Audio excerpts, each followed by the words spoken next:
Good evening and welcome to the May 21st, 2026 regular meeting of the City of Gahanna Charter Review Commission, which is hereby called to order. If you could please rise and join me in reciting the Pledge of Allegiance. I pledge allegiance to the flag of the United States of America and to the republic for which it stands, one nation, under God, indivisible, with liberty and justice for all. Thank you so much, Mr. Clerk. If you could please call the roll. Barnhart. Here. Delisle. Here. Hill is absent. Maxwell. Here. Malarski. Finally here. Reynolds. Here. Wester. Here. Wonderful. We have a quorum this evening. Next up, we've got additions or corrections to the agenda. Do we have any additions or corrections to tonight's agenda? All right, hearing none, we will move on to the approval of the minutes. Tonight we have the approval of the minutes for the Charter Review Commission regular meeting of May 7th, 2026. Are there any additions, corrections, or changes to the draft minutes? All right, hearing none, can I have a motion to approve the minutes of the May 7th, 2026 regular meeting? So moved. Second. Gotcha. I think you did. I think you're quick, yeah. All right, Mr. Clerk, if you could please call the roll. Wester. Yes. Delisle. Yes. Maxwell. Malarski. Yes. Reynolds. Yes. Barnhart. Yes. All right, so next up, we have public comment. I'd like to open the floor to any visitors in attendance tonight who would like to address the commission. Anyone speaking or wishing to speak must complete a speaker slip and will be recognized by the chair. Per the commission's rules, visitors are limited to 3 minutes. However, if there are no objections by the commission, that time may be extended to 10 minutes for residents to share their thoughts and take questions from the commission. And tonight, I am very excited to say I have 2 speaker slips that have been filled out. I know, I think that, yeah, I like the applause on that one. So thank you. First up, I would like to call Mr. Jim McGregor.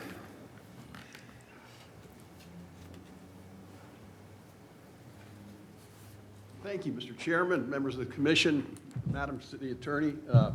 Apologize for the crutches. I twisted my knee last winter and walked around on it thinking it would heal, and it didn't. So now I got to be off of it for 6 weeks.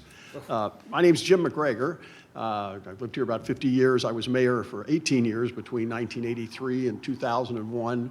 I appointed a Charter Review Commission almost the day I was sworn in. It was that time, just overlapped. So I think I participated in appointing 5 Charter Review Commissions, and I believe, if I remember correctly, I exclusively appointed the commission 2 or 3 times until we agreed to change the charter and give council opportunity to participate.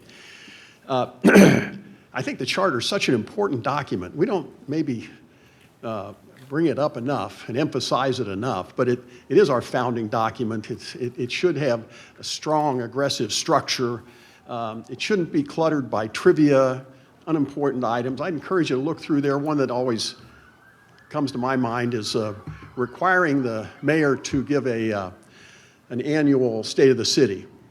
Fine things, nothing wrong with the State of the City. Any mayor might like to do that, but to require it in the charter just clutters the charter with trivia. And there may be other things like that that you might want to look at. But the other issue is that the charter's also an area where we have huge battles. I tried to get one thing changed, and 2 Charter Review Commissions wouldn't put it on the ballot. It was just too controversial. The 3rd time I brought it up, Judge McGee Brown I had appointed, and she carried the battle and prevailed.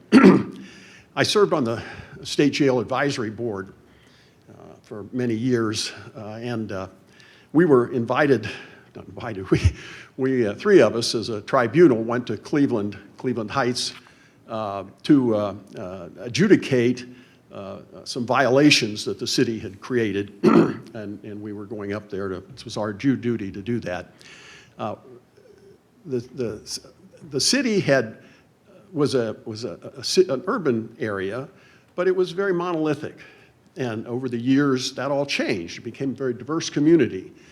But the way we tend to appoint police chiefs in Ohio is, when you're a little town like Gahanna was in the 60s and 70s, is the senior officer becomes chief. And then that kind of got incorporated into the charter. So there was no meritocracy in the Cleveland Heights. It was just the senior officer. So the police department never changed, but the city changed and created a huge conflict, virtually a war between the citizens and its police department. And the city was dead wrong, and we ruled against the city. In Gahanna, we avoided that. Gahanna was a little rural community and very monolithic, and then things began to change, and we proposed to the Charter Review Commissions that we open up the chief and the vice chief to merit selection. Holy cow, what a fight. It took somebody of the stature of Judge McGee Brown to carry that battle through. And once it got on the ballot, it passed by a long shot, even though it had huge opposition. And so Gahanna never faced that conflict between our citizens and our policemen because the police department could evolve along with the citizenry. Very, very important that we have those kind of battles, that we focus on the structure on these critical items and not on peripherals. One thing I read recently that's proposed is to change the way we select the way the wards are designated, to change it from the registered voters to the census. We'll have a census in 2030. It doesn't seem to me that this is a year to do that. I think it's, has there been problems with the ward system and how we do it? No. In fact, our wards have changed dramatically in the political makeup of who is in the wards, who's been elected over the years. That indicates that our system is a darn good one because, again, I think if you look back and you look at where we had, for instance, when I was mayor, it was very balanced Democrat, Republican. It's changed, and that's okay. That's the way it should be. We need change, so it works. So I'd not recommend that we change something that's working, especially when I've heard no complaints about it. And the charter should be kind of free of any political intrigue. So I don't see any reason that if that's a contributing factor, why this Charter Review Commission should consider that. Those are my only concerns, that we keep the trivia out so every paragraph is meaningful when somebody reads that critically important charter, and that we recognize that this is the place for war when we have to really go head to head over an issue, and it works. Good heavens, we changed. I mean, the opposition to changing how we selected the police chief was massive. And like I said, 2 commissioners just couldn't bear the pressure, but the 3rd one did. So that's my only concerns, Mr. Chairman. I want to thank you for allowing me to testify tonight, and I thank you for the brave and bold position you've taken and are willing to carry on because it's critically important. Thanks again. Thank you. Thank you so much. Thank you. All right. Next up, I have Mr. Michael Schnetzer.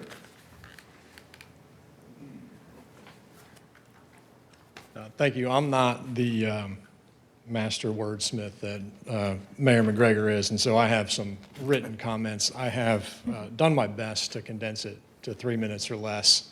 If I read quickly, I can probably do that. At a more conversational pace, it might be 3.5 minutes, so if I may ask in advance for an extra 30 seconds worth of grace. Absolutely. Obviously, I do appreciate the opportunity to address the commission this evening, and I am glad to see that one change under consideration is extending the interval for Charter Review Commission from 5 years to 10 years. When I responded to the invitation to speak in front of you on March 26th, you may recall that that was one of the items that was raised for consideration. My concern then was reducing the risk of potentially codifying unintended consequences. And of course, a recent example of this in the past is the mayoral primary issue, which thankfully this commission is exploring a fix for that. So thank you all for that. In reviewing the draft amendments that I believe you all have in front of you tonight, I want to raise a similar concern over potentially unintended consequences with respect to Article 4, specifically the proposal to change the metric for drawing ward boundaries from registered voters to, as it reads currently, residents. As you know, in my day job, I work in public finance municipal underwriting. That requires me to regularly work with population data from federal sources, including Census Bureau, Bureau of Labor Statistics, and Bureau of Economic Analysis. We use these data in ratios such as bonded debt per capita, tax burden per capita, and income per household, and so on. So I'm aware of how population data is constructed, its methodologies, and in some cases even its weaknesses. The current charter metric, of course, registered voters, it's a hard administrative count that is updated at least yearly. Census population data is best described as an enumeration, not a count. While it is official, it's not free from measurement issues and estimation tools. The 2020 census in particular was conducted under extraordinary conditions because of COVID-19, social distancing, and disrupted field operations, including a pause in March of that year. The Government Accountability Office found that in the census post-enumeration survey, Ohio was one of 14 states that had statistically significant coverage errors. That's a direct quote. While this does not invalidate the official nature of the enumeration, it does caution against using 2020 data as the basis for a late, mid-cycle redrawing of ward boundaries.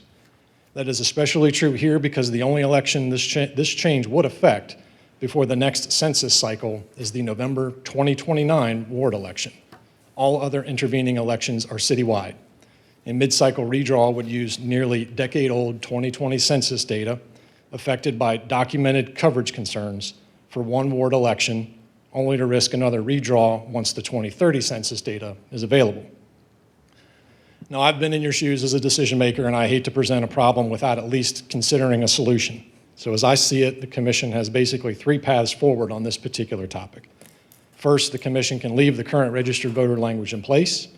Second, the Commission can change the metric to residents without any further guidance, which risks creating a pretext for a mid-cycle redraw using the aforementioned 2020 data with documented errors.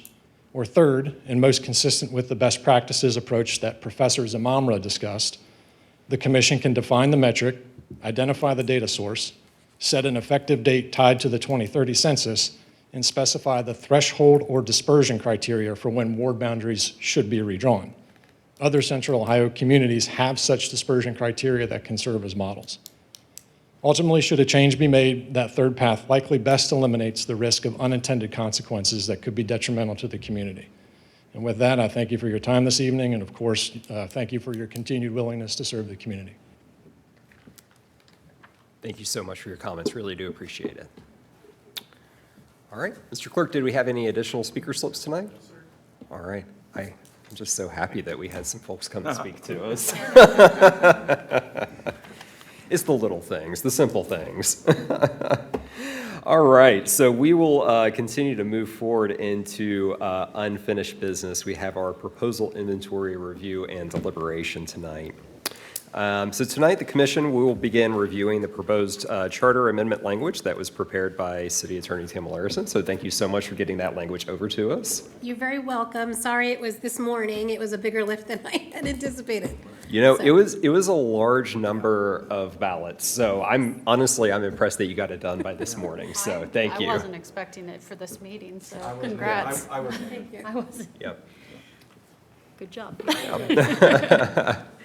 So just for a little bit of context for anyone in attendance or watching on the live stream, tonight's discussion, this is the next step in a process that's now been underway for almost 4 months. During that time, the Commission has received input from City Administration, City Council, Board and Commission members, individual commissioners, and members of the public.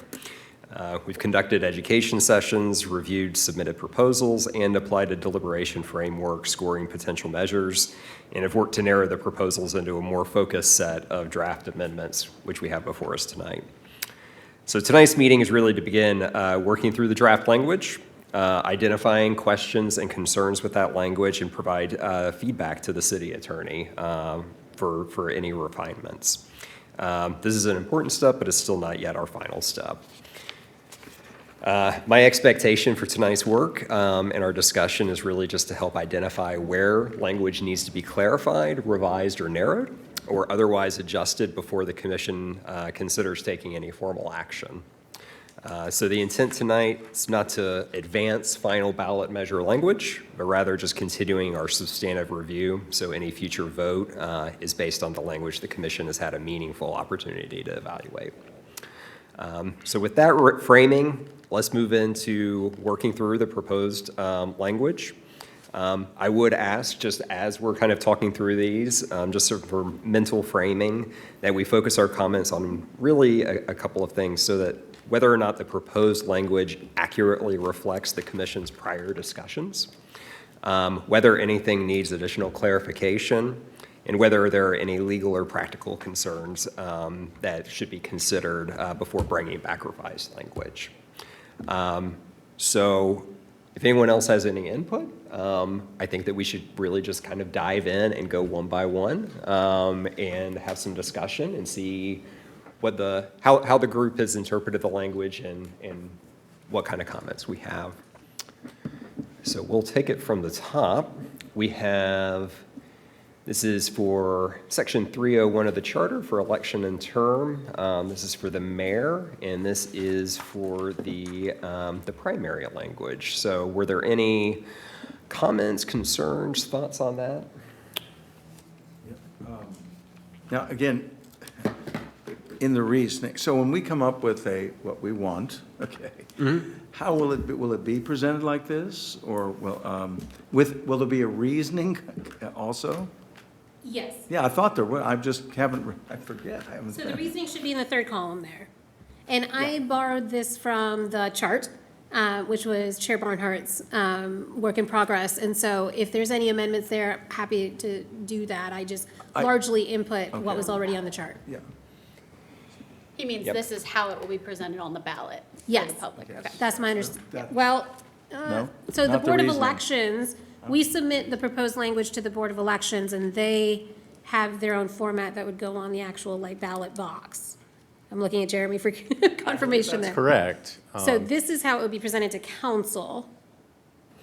and Yes, be and I published. think that we would include this at the polling sites. Correct. Is my They understanding. would have a copy of Yeah. this kind of That's what I'm asking. redlining, yes. But I don't think the actual ballot would list three charts or three columns like I- this. Does that make sense?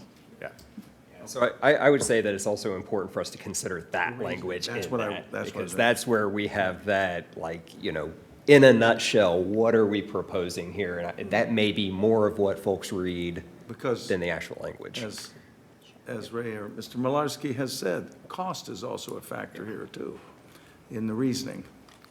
And if I may, I believe when it's presented, it's just columns 2 and 3. Yeah. I think that's how it's presented to the, And I don't believe the red line would be there, it would just be the new text, if I'm not mistaken. We can check with the Board of Elections. We'll check on with the that, Board of yeah. Elections to see exactly what That they was see. my only- I would be adding cost Sure. to reasoning, that you're saving dollars for the city. so you're saying in the reasoning, we should add in there that this will save us a lot of money. Yes, I think so. Okay. Yeah, I think that would be good, because I think that's the reason why we're doing it. Yeah, Absolutely. okay. Is this grammatically correct? I need to read this out loud. The election officials whose duty would have been to provide for. I think Is that that's a a grammatical error? Scrivener's Scrivener's error. Okay. Yeah. Just wanted to point that out. The is should not be there. Okay. Whose duty would have been to provide for, yes. Yep, okay. Can I make a comment just as a clarifying matter for the process this evening? Absolutely. So from memory of last meeting, although there's drafts of many amendments here, just because it's drafted does not mean we have to advance it. Is that everybody's understanding? That is Okay, correct. I just want to make sure we're on the same page. We would, after we have fine-tuned the language, it would be the intention that we vote them up or down, all of them. Okay. I do have one question about some of the language that was added in this section.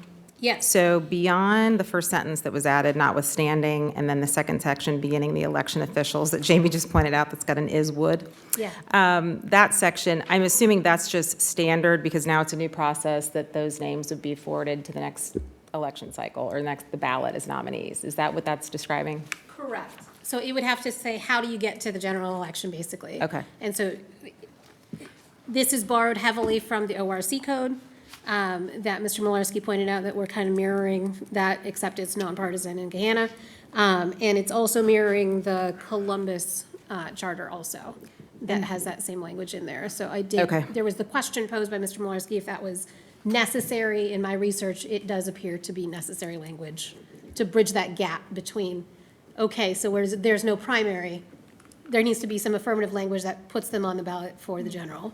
Yeah, because it's conditional upon the number of candidates. Correct. Or city council and city attorney are not. Correct. Yes, okay, makes sense.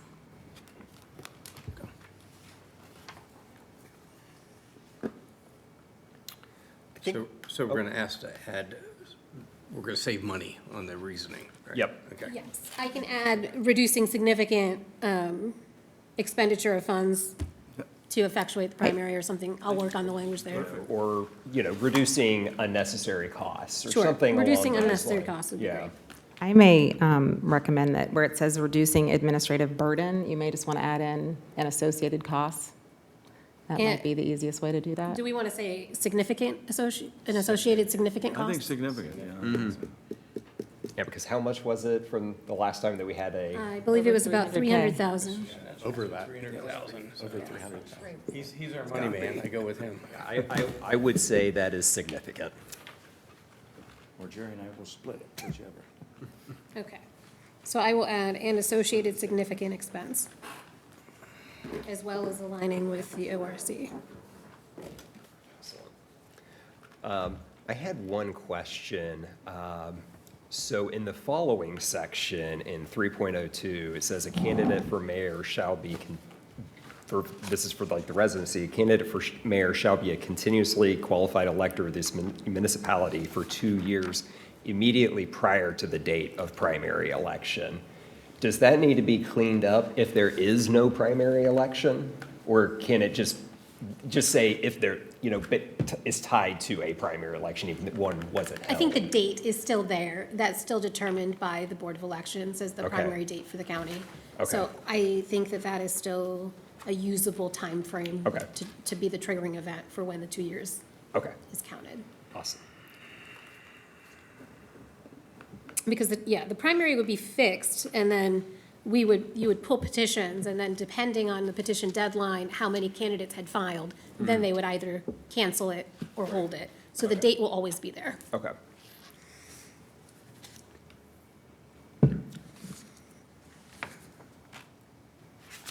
All right, any additional thoughts or clarifications on this one?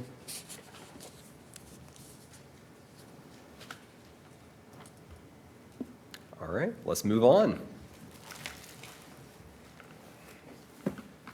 So next we have, this is for section 3.04, executive administrative powers.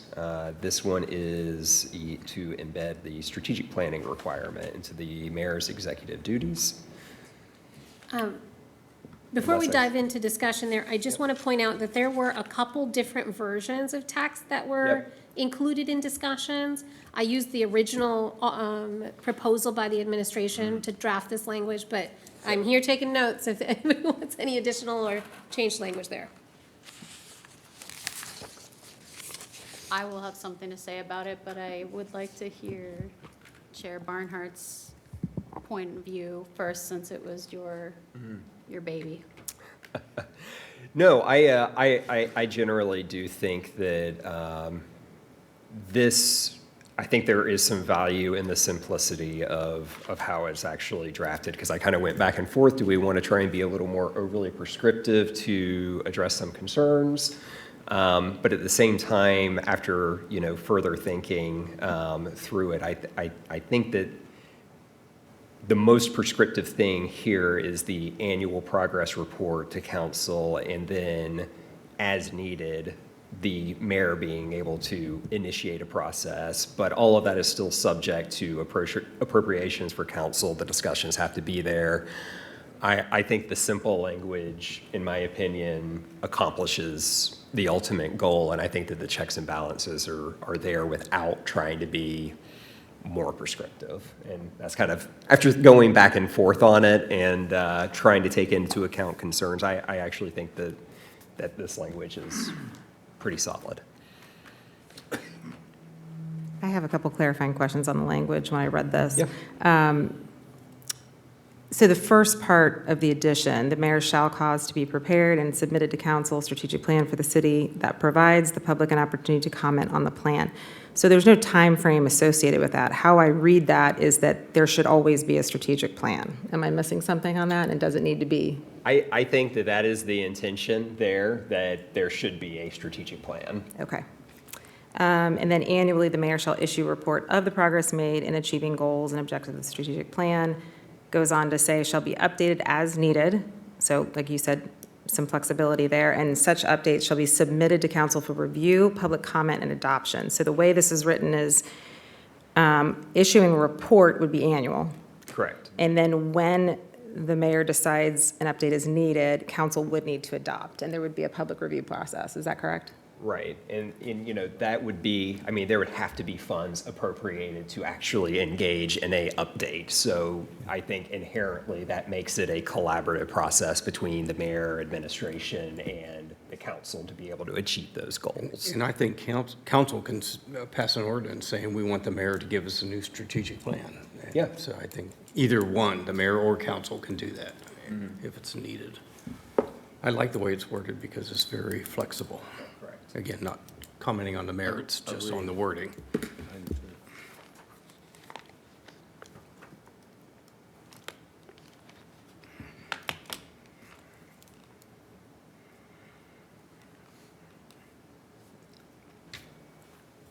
What if we arrive to a place in the world where the mayor and/or council does not want, if there's some cause for a strategic plan to not be in place? Will this allow for that? Don't think so. No. Yeah, I would, the way that I've had to view it based off of from what we heard, best case scenario is that, bodies are able to work together and work through this language. At a worst case scenario, it seems like there was one case study of another community that had a similar one and they just didn't do it. I think this just says that we have to have a strategic plan, and that, I think, was the administration's intent, because they felt it was important that we had a strategic plan, Correct. and that's how I read it, at least. You're going to have a strategic plan by this. It's just, at least that's how I'm reading it. It doesn't say that how often it's updated. And if she has to make, right now, this mayor, another mayor, whatever, has to make every year an annual statement on it, then obviously you still have a strategic plan. Correct. Our current strategic plan is for how many years? I believe the intention is for it to be, applicable for about 10 years, I believe, is probably what the intention of the plan Yeah, I is. think it was a 10-year, so Yeah, because strategic plans aren't meant to be like short-term. This is long-term planning and trying to set strategy. I think the English teacher in me is saying, strategic plan, what is that even? Because it doesn't necessarily say we need to spend $500,000 million to create a strategic plan. A strategic plan can be anything. It's very broad. And so to that point, I just, I don't know. I don't think this is a charter, a place for this as written. But I can see it 10 years down the line, 15 or 20 years, or whenever the charter convenes. I could just see this being another example of, we need to strike this language. We don't even do a strategic plan anymore, blah, blah, blah, blah. I think it's a good point that there's no definition of what a strategic plan is. I mean, every city's going to have a strategic plan. It's just like, will it be the same investment that we put into this one to have outside people? And I think that it's positive in that way that, I mean, it should be flexible on what the scope is and the scale. I mean, sometimes a strategic plan update may be just kind of brushing off the cobwebs and reconnecting with the community, and it may not be, you know, the full court press that we did with our Gahanna, where, I mean, that was a full community engagement, year-and-a-half long process. Right. I think that it varies on what the community's needs are at that time, because a lot of times that strategic plan is a snapshot in time.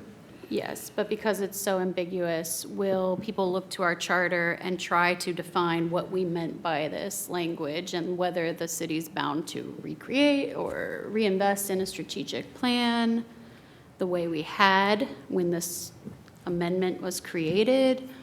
Just something to consider. A few comments on this one. I think the first, if memory serves, the biggest concern most of us had with including this in the charter is what's the cost going to be to the city? I think the way this is written, cost isn't necessarily going to be a barrier, number one. Number two, anybody that's involved with the city for more than a couple of years will tell you that even before the Gahanna strategic plan came to be, we had plans upon plans and more plans about the plans. So there's always a plan. I think when I read this, I think the spirit and the intention is there a guiding document? And when I think about it in terms of a guiding document, to me, that aligns with what the charter is. I don't think it's a must-have, you know, it doesn't have to be in here, but I think that the way we just did our Gahanna, which, to your point, Jamie, you don't want to be overly prescriptive or tie yourself to something that will then later change. But I think strategic plan implies some, you know, exactly like our Gahanna was. It's a collaborative effort. Public input was a huge piece of it. City council had seats on that strategic plan committee, members of the public and the administration. So when you look at a guiding document, the way it was put together, I think is exactly what the charter tries to achieve in terms of collaborative government. So for those reasons, I'm fine with the language as it is. I don't see anything in here that gives me any pause in its current form. And I think to your point, you know, and this is something as somebody who has worked in government, I mean, a very common criticism is, yeah, you've got plans on plans on plans, what are you doing with them?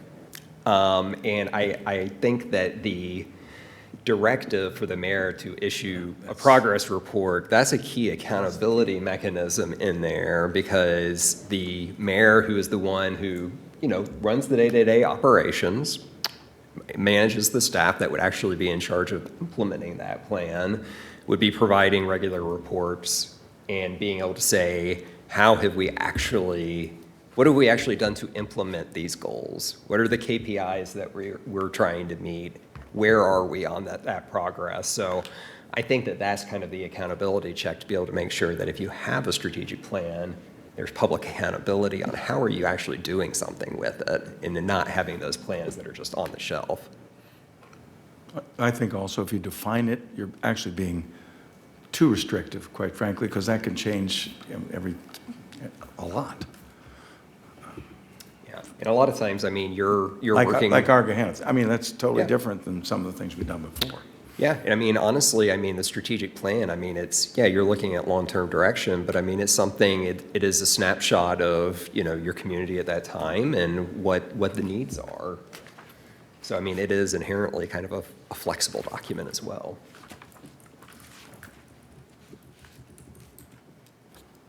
So our current strategic plan is a 10-year game plan. Annually, the mayor shall report out on the goals and objectives of that strategic plan. So when the strategic plan ends, she's bound to having another one. To me, they kind of conflict with one another, these two sentences. To say that she shall annually report out on the progress and of the goals and objectives of the strategic plan, but then she may update as needed, but in 10 years, they're going to have to update the strategic plan because she has to report out on it. but that's why, to me, they're a bit in conflict with one another. Unless the report says just continue it. Yeah. Right, and I mean, ultimately, if it's serving the community in Well, its she'll current have to, state. right? I mean, she has to, based on this. So I'll just be direct. That's my signature. I know there were some members of council that didn't want this included in the charter. When I read this, these are all, these kind of decisions are all under, in our form of government, the mayor who serves as CEO of the city. So when I read this, like, I completely understand what you're saying, Jamie, and I understand completely your concern.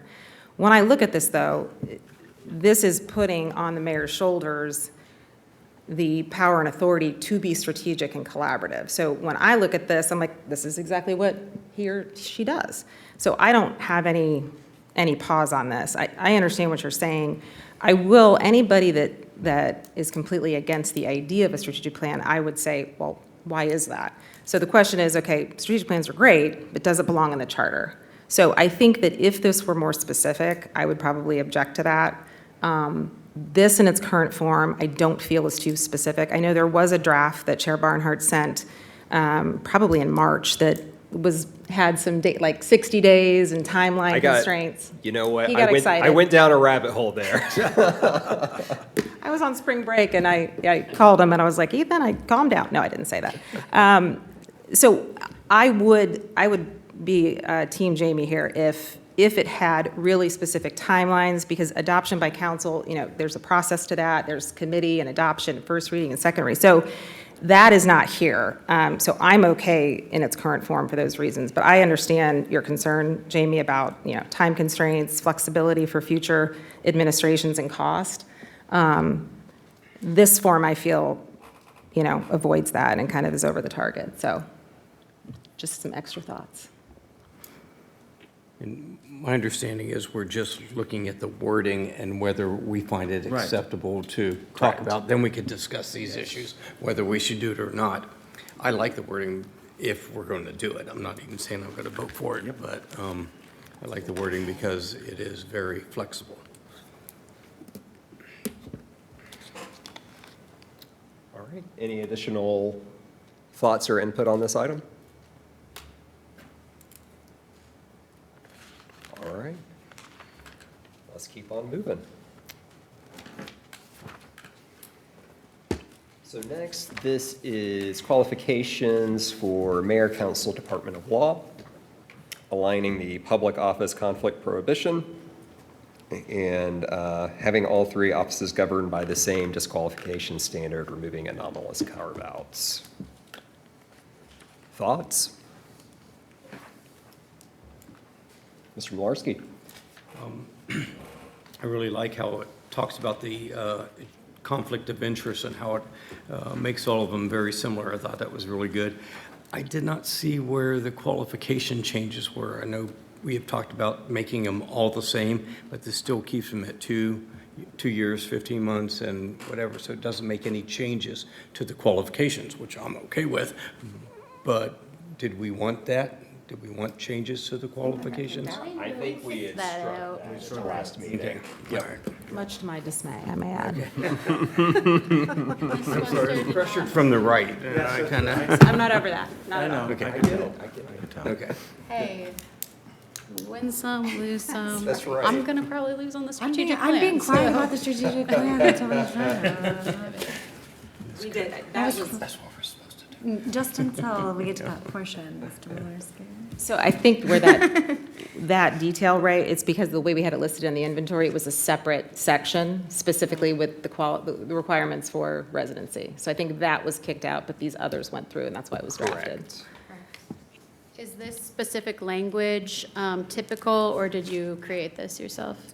I created this one just because I felt that the problem that was discussed was the enumerated list of all the different things and that it was different everywhere. Councilman Weaver discussed that there is already an ample breadth of case law and attorney general opinions about the laws of Ohio and what is in conflict with each public position. And so I felt that this would be the simplest and most direct way of addressing that. And there Yeah. are some language in the charter itself that says such and such position is not a conflict. For example, in the in the council member section, there is specific sections 3.06 and 4.18 that talk about other conflicts. So I just referenced both the laws of Ohio and the charter. Yeah, I like it as drafted. I'm fine. Yeah, I think it's solid.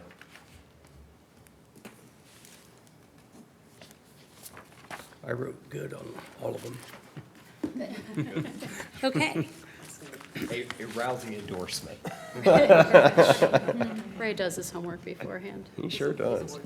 And I did, Mr. Van Meter and I were doing some quick research here about what shows up on the ballot. And it seems that it is permissible to do a concise statement of what the change would be. For example, I think so the Secretary of State has an example of, shall the proposed charter amendment as reported by the Charter Commission be adopted? And, or we could just state exactly, shall article such and such, section such and such be amended as follows with a brief explanation. And then the full language, which would be basically this document, would be at each polling location Okay. and published, I believe. And that is where I think there are some cost things to consider, but we will deal with that down the line about, because everything would have to be run in the paper for so many weeks. Actual ballot, when you're voting, would just have the description? Is that what I'm? Yes. Okay. And then the full language would be available. Okay. But in prior years, council had actually voted on what the ballot language would be before it was presented to the Board of Elections, because it was in the resolution itself.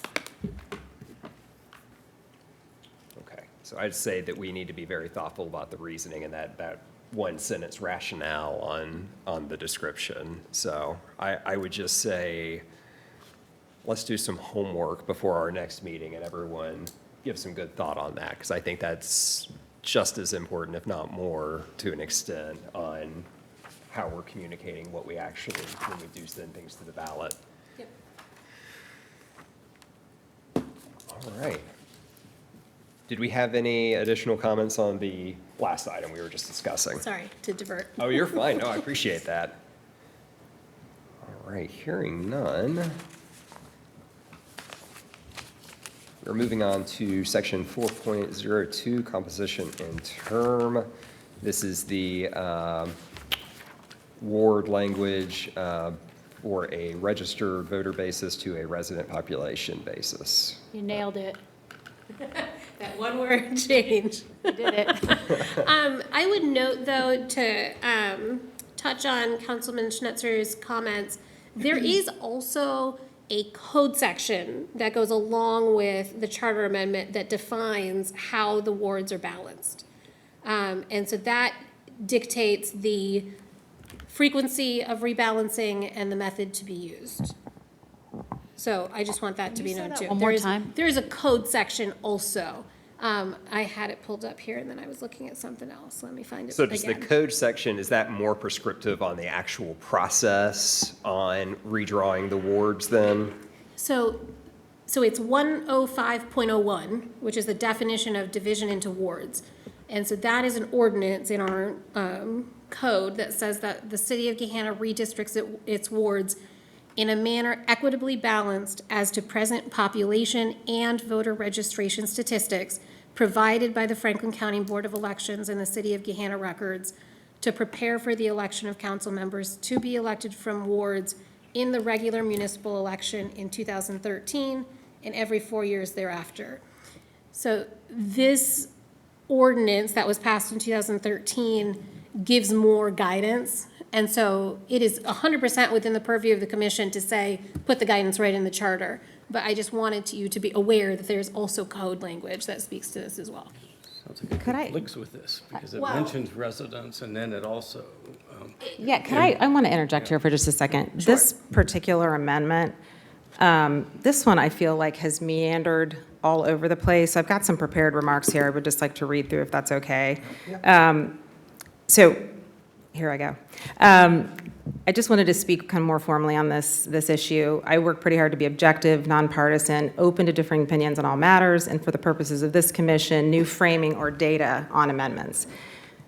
I think the reason this is a little bit confusing in my mind is at first pass, this amendment in its original submission was a bit unclear. I don't believe the proposer made the most relevant argument regarding this amendment for the sake of our deliberations, nor used the most important data to point toward a needed change. In his email dated April 22nd, which was submitted after the initial presentation, the proposer mentions everything from including children in the population account to reflecting our values to matters of equity for the reason behind the proposal. The amendment is asking us to consider changing the metric used for ward composition from registered voters to residents. Due to the contents of the aforementioned proposal, we determined as a commission that more information was needed to find the center or root of the proposed amendment, essentially attempting to answer the why behind the proposal and determining the consequences of adopting this amendment. Last week, City Attorney Tamara Larison provided information and generally proposed herself in support of the ward change, referencing charters from the City of Hilliard and Grove City. Although we didn't have this information beforehand to review, I appreciated the additional information, which then prompted me to look into the data surrounding this issue in more detail.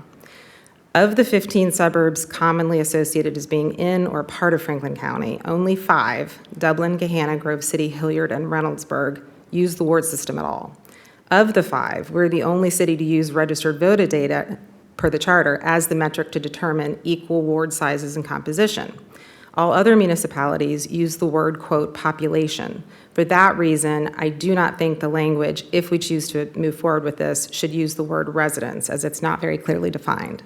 Secondly, of the 4 cities that use the population metric, 3 of the 4 use the term census and refer to census as the authority or source of population data for purposes of redistricting. The federal decennial census, although still an estimate or enumeration, provides refreshed data every 10 years. I believe that we should link that decennial census as a precursor for any review of our city's wards. As Mr. Malarski mentioned last week, ward boundaries were evaluated by our council in 2021. They had in hand the same census data provided to us on April 22nd. They did not change the boundaries at that time. The next census, as we all know, is 2030. After much thought, I do believe it could be fair and reasonable to change our charter to a, quote, population metric linked to the next federal census. I also feel a statistically significant threshold should be in place to ensure that we're adjusting wards to reduce or correct significant population differences, not minor ones.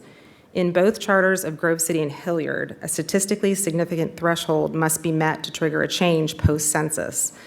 Grove City references that all wards, quote, should be within 20% of equality as to population.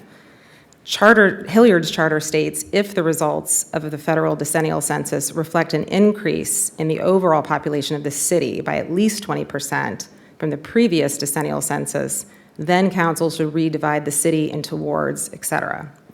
Also references a threshold of 20% if the increase is more than 20%.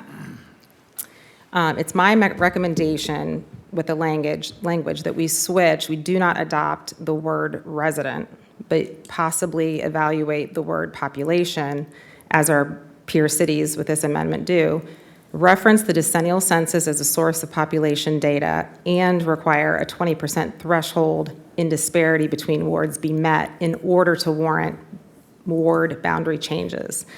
Although I believe that this amendment was proposed in good faith, I think the current language does not align with the other municipalities that use wards for the purposes of elections. No matter what your political affiliation or leanings, we must put guardrails around this highly contentious issue of redistricting or redrawing boundaries. The guardrails mentioned about in my prior comments ensure that any changes are data-driven and not politically motivated or controlled. I feel that these extra guardrails is the only way to ensure that we're doing what is best for residents. I know that was long, so I appreciate it. Heck yes, Karen. Yeah, I'm with you. That was really great. Sorry, it was long. No, I really appreciate you taking the time to put those comments together. So would you suggest mirroring, do you think that like Hilliard's language, for example, is a good benchmark to use, in your opinion, for this language? Well, I print it off so we can all enjoy, read aloud. I will say, I was not aware that peer cities use population. I am curious as to why voter registration date, that voter registration metric is not used, but, so, I mean, it kind of, there's some variation between all the different cities. Like I said, the most consistent across the board is that population, and it's referencing the decennial census.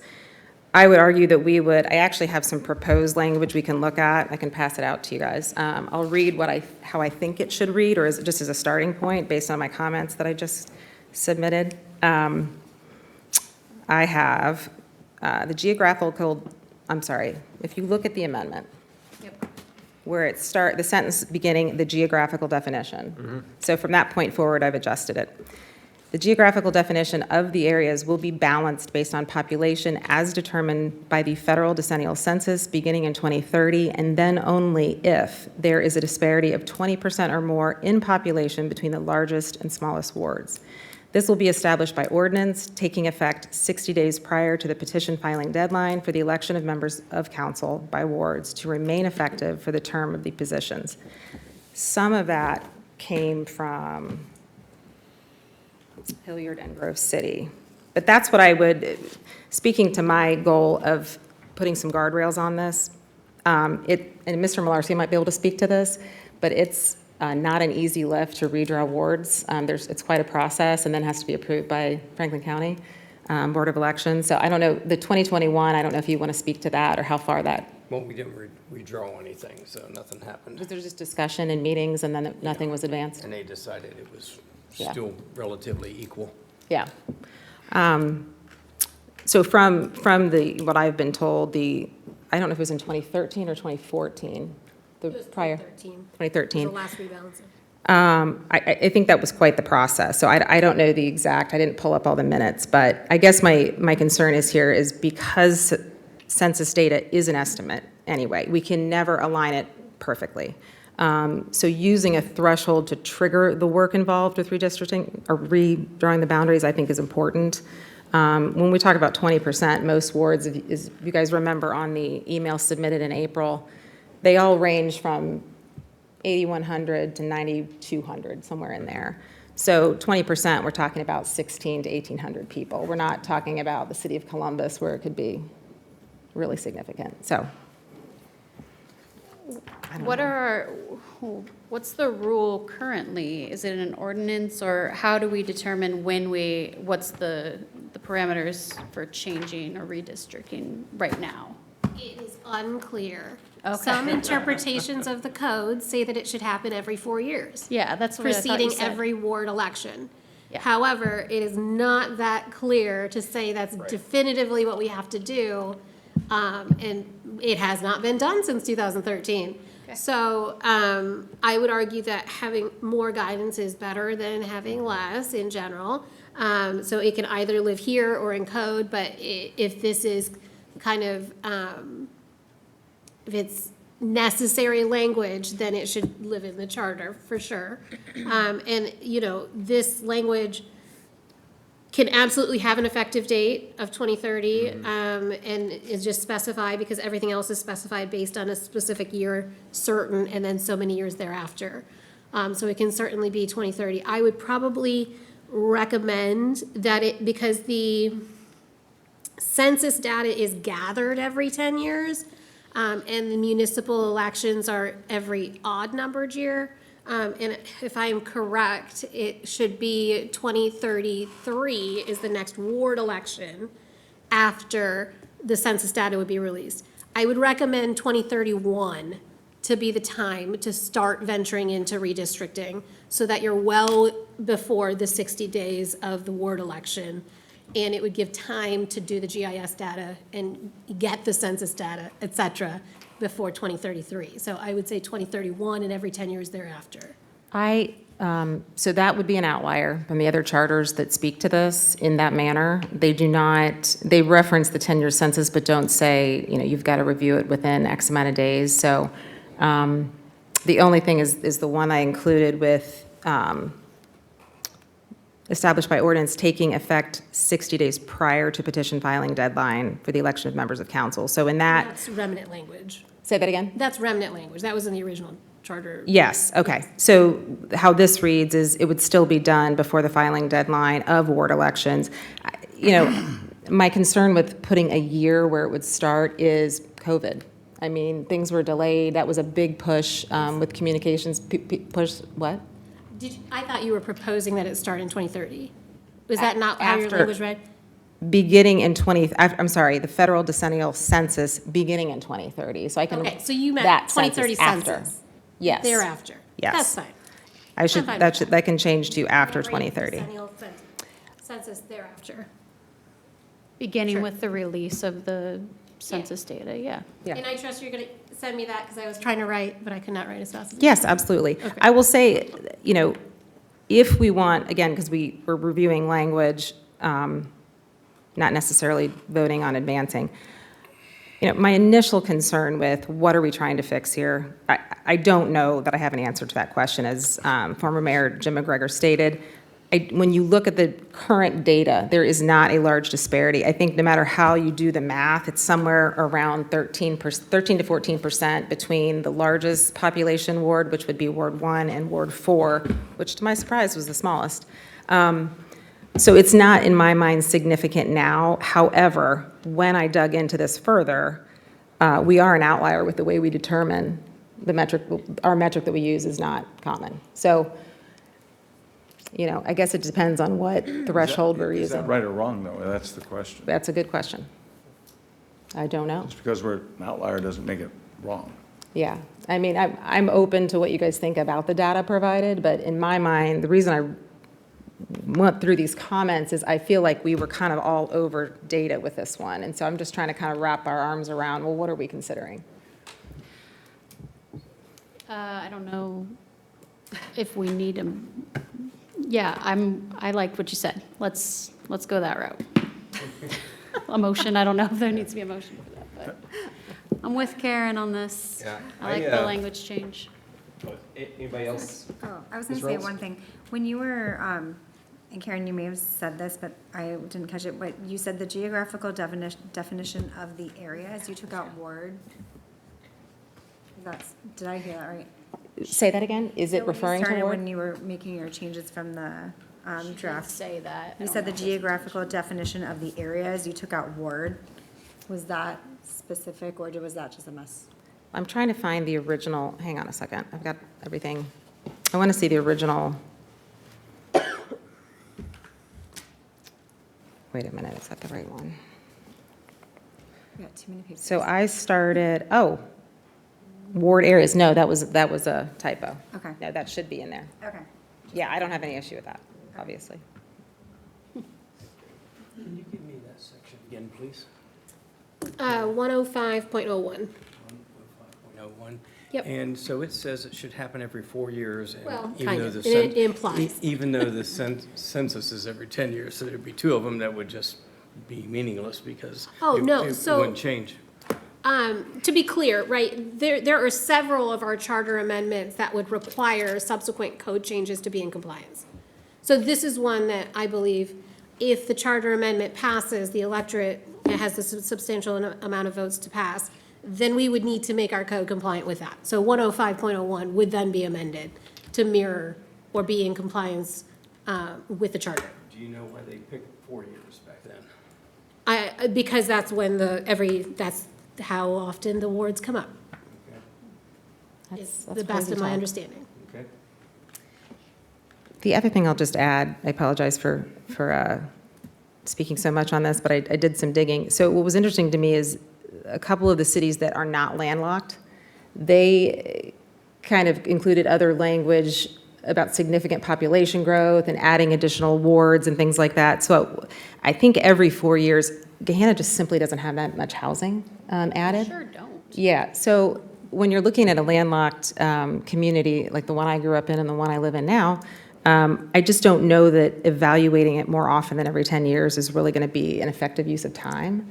Now, if we were like, you know, Hilliard, Plains City, even New Albany up in that direction, you know, there's some land there that's undeveloped. I don't know that we have a significant amount there, although we have had some apartments and that kind of multifamily housing go in that are being built right now, but I don't know that that's statistically significant. There's no way to predict that now, I guess is my thought. Have you seen those massive apartments by my place at Old James and Old Johnstown Road?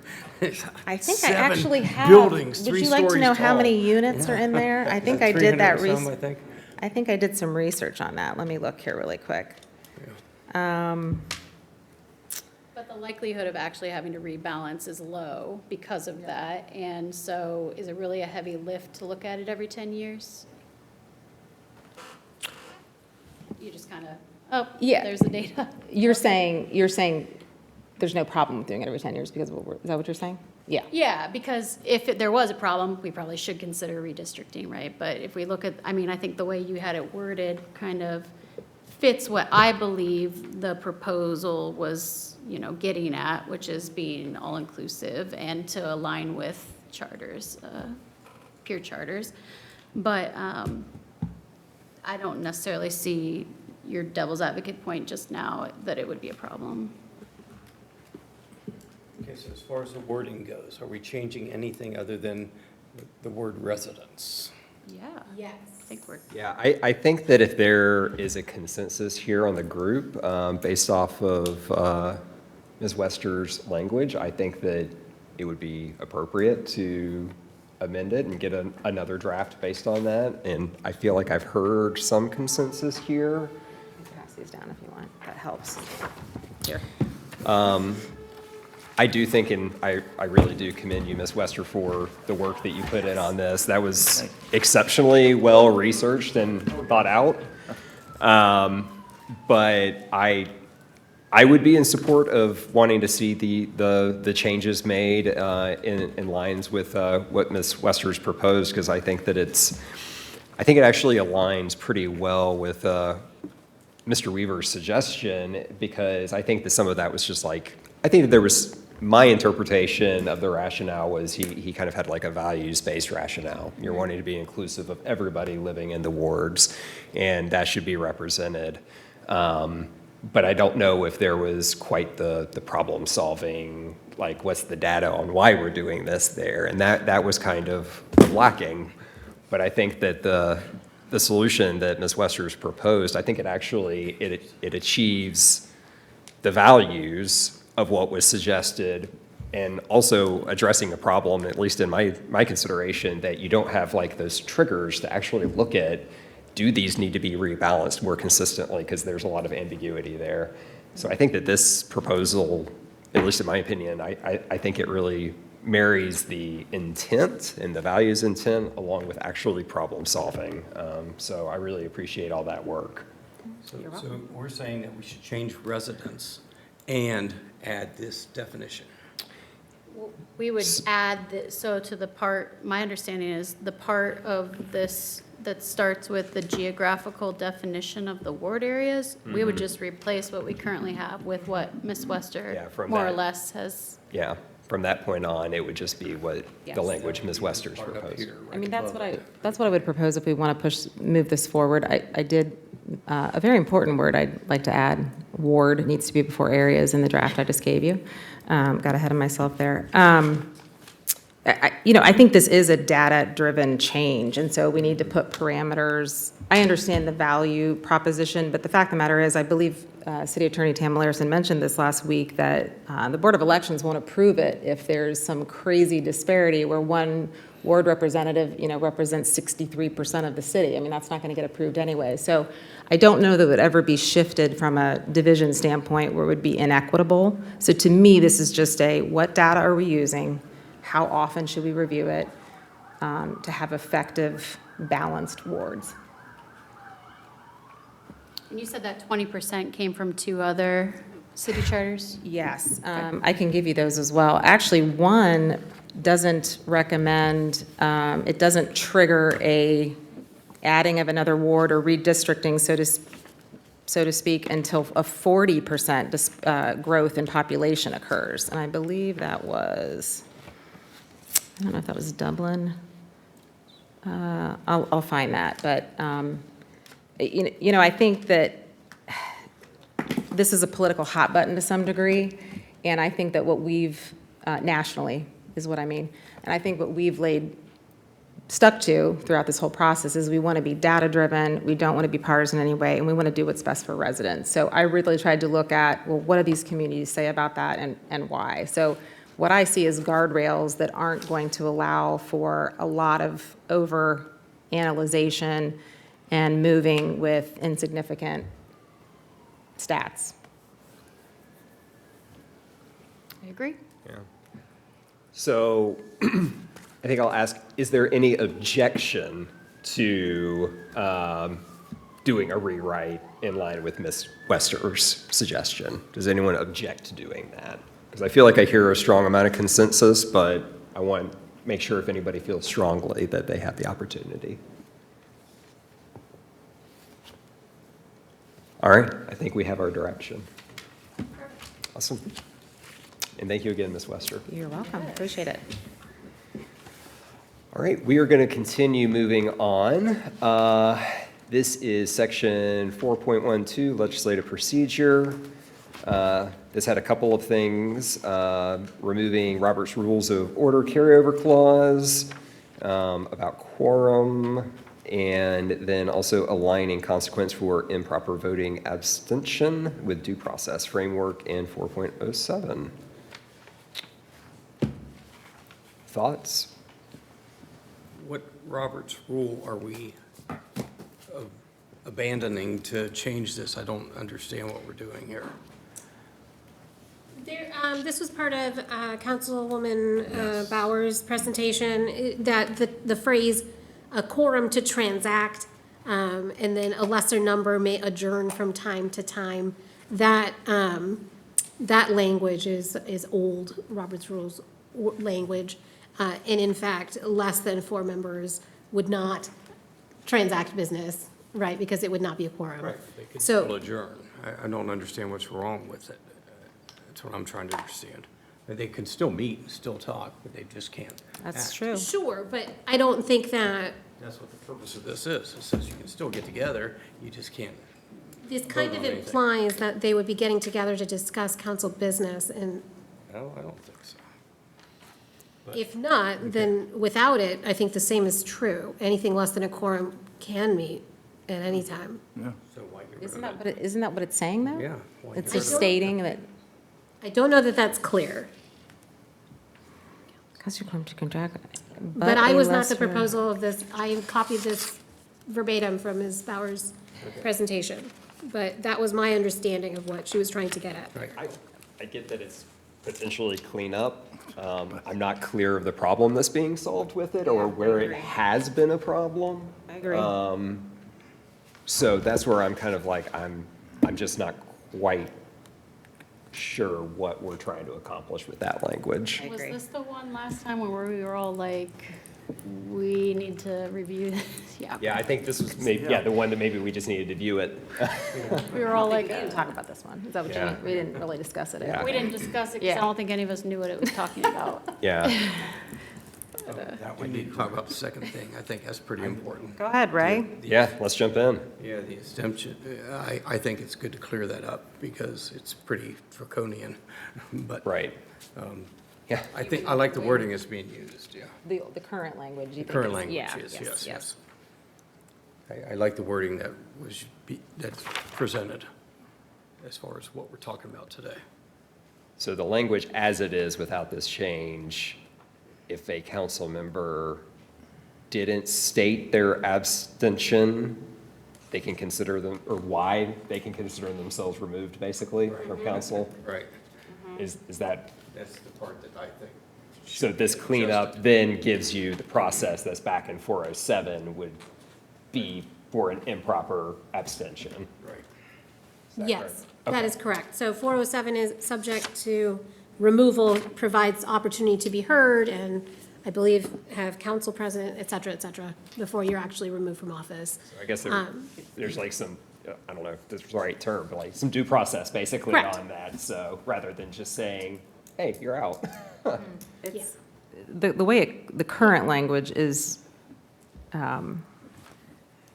it's kind of wild. Like, when you read it, it's just other parts of the charter do not read similar. It's an outlier, its current language. I mean, again, I don't know how big of a problem this is in actuality, but Right. if it's cleanup, I have no heartburn over that. It makes sense. That's fine.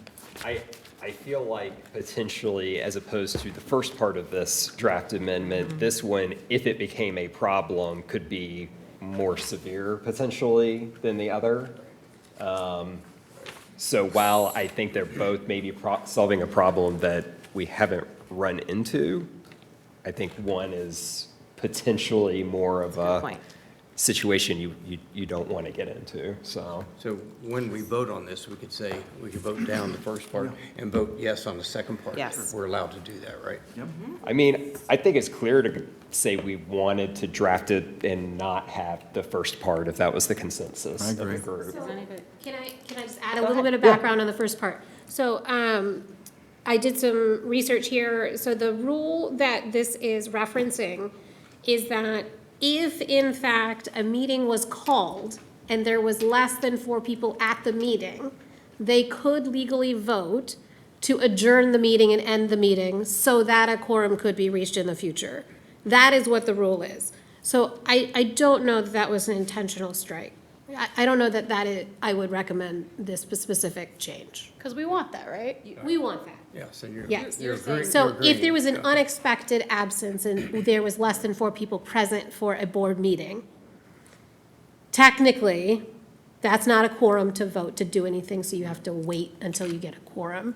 So that is why that archaic rule from Robert's Rules of Order is there to say, you don't have to wait indefinitely. 3 people at lesser time may adjourn from time to time if necessary to then find a quorum, is my understanding from reading the history of the Robert's Rule. So you don't necessarily think this amended language is needed? Is that what I'm understanding you to say? The first part. The first part? Correct. Okay. Yeah, leave I it agree. alone, is basically what we're saying. Yeah. Can Okay. I move to say that we don't change this? And I don't, at this do point, we- I'm honestly not even sure we need to make a motion. I not think sure that what we're doing. if we have a consensus to say that we don't want that language in there, Yeah. which I Okay. think we leave it as is. All right. Strike it. I wasn't sure how we Yeah. proceed. Okay. Unless someone feels really passionate about that one, so. I don't. Okay. We can keep on moving. We have 4.11, special meetings. The purpose is to add the city attorney to the list of officials who may request a special meeting. Thoughts? So I was surprised on this one. If I can jump in, I think this is one that everybody was like, logical, makes perfect sense. I've looked up every suburban city charter in Franklin County. I know that's impressive. I'm thinking about getting a bumper sticker and putting that on my car. When I will make it for you. Beside her. I know, sorry.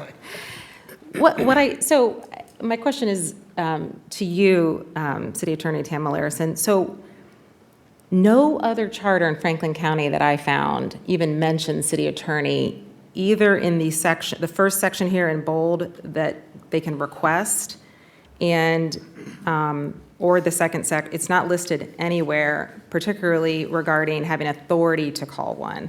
I was very surprised by this. When I read it, I was like, how can this, so why, do you have any idea why no other charters give city attorney the authority? I have an opinion, but I want to hear what your reasoning would be, or if you knew that, or. I do not know that answer. Okay. I know that there is codified rules that say that the special sessions may be called for the purpose of conferring with the city attorney. And so for that purpose, I felt that I supported adding the city attorney to the enumerated list of folks that could call it, since the city attorney is likely the one that knows that a meeting needs to happen. But I don't have a specific answer for that, but for, the limited number of municipalities that still have the strong mayor and elected city attorney, Yeah. I didn't know if that had a correlation, but it doesn't sound like it Doesn't. does. So No, I don't know.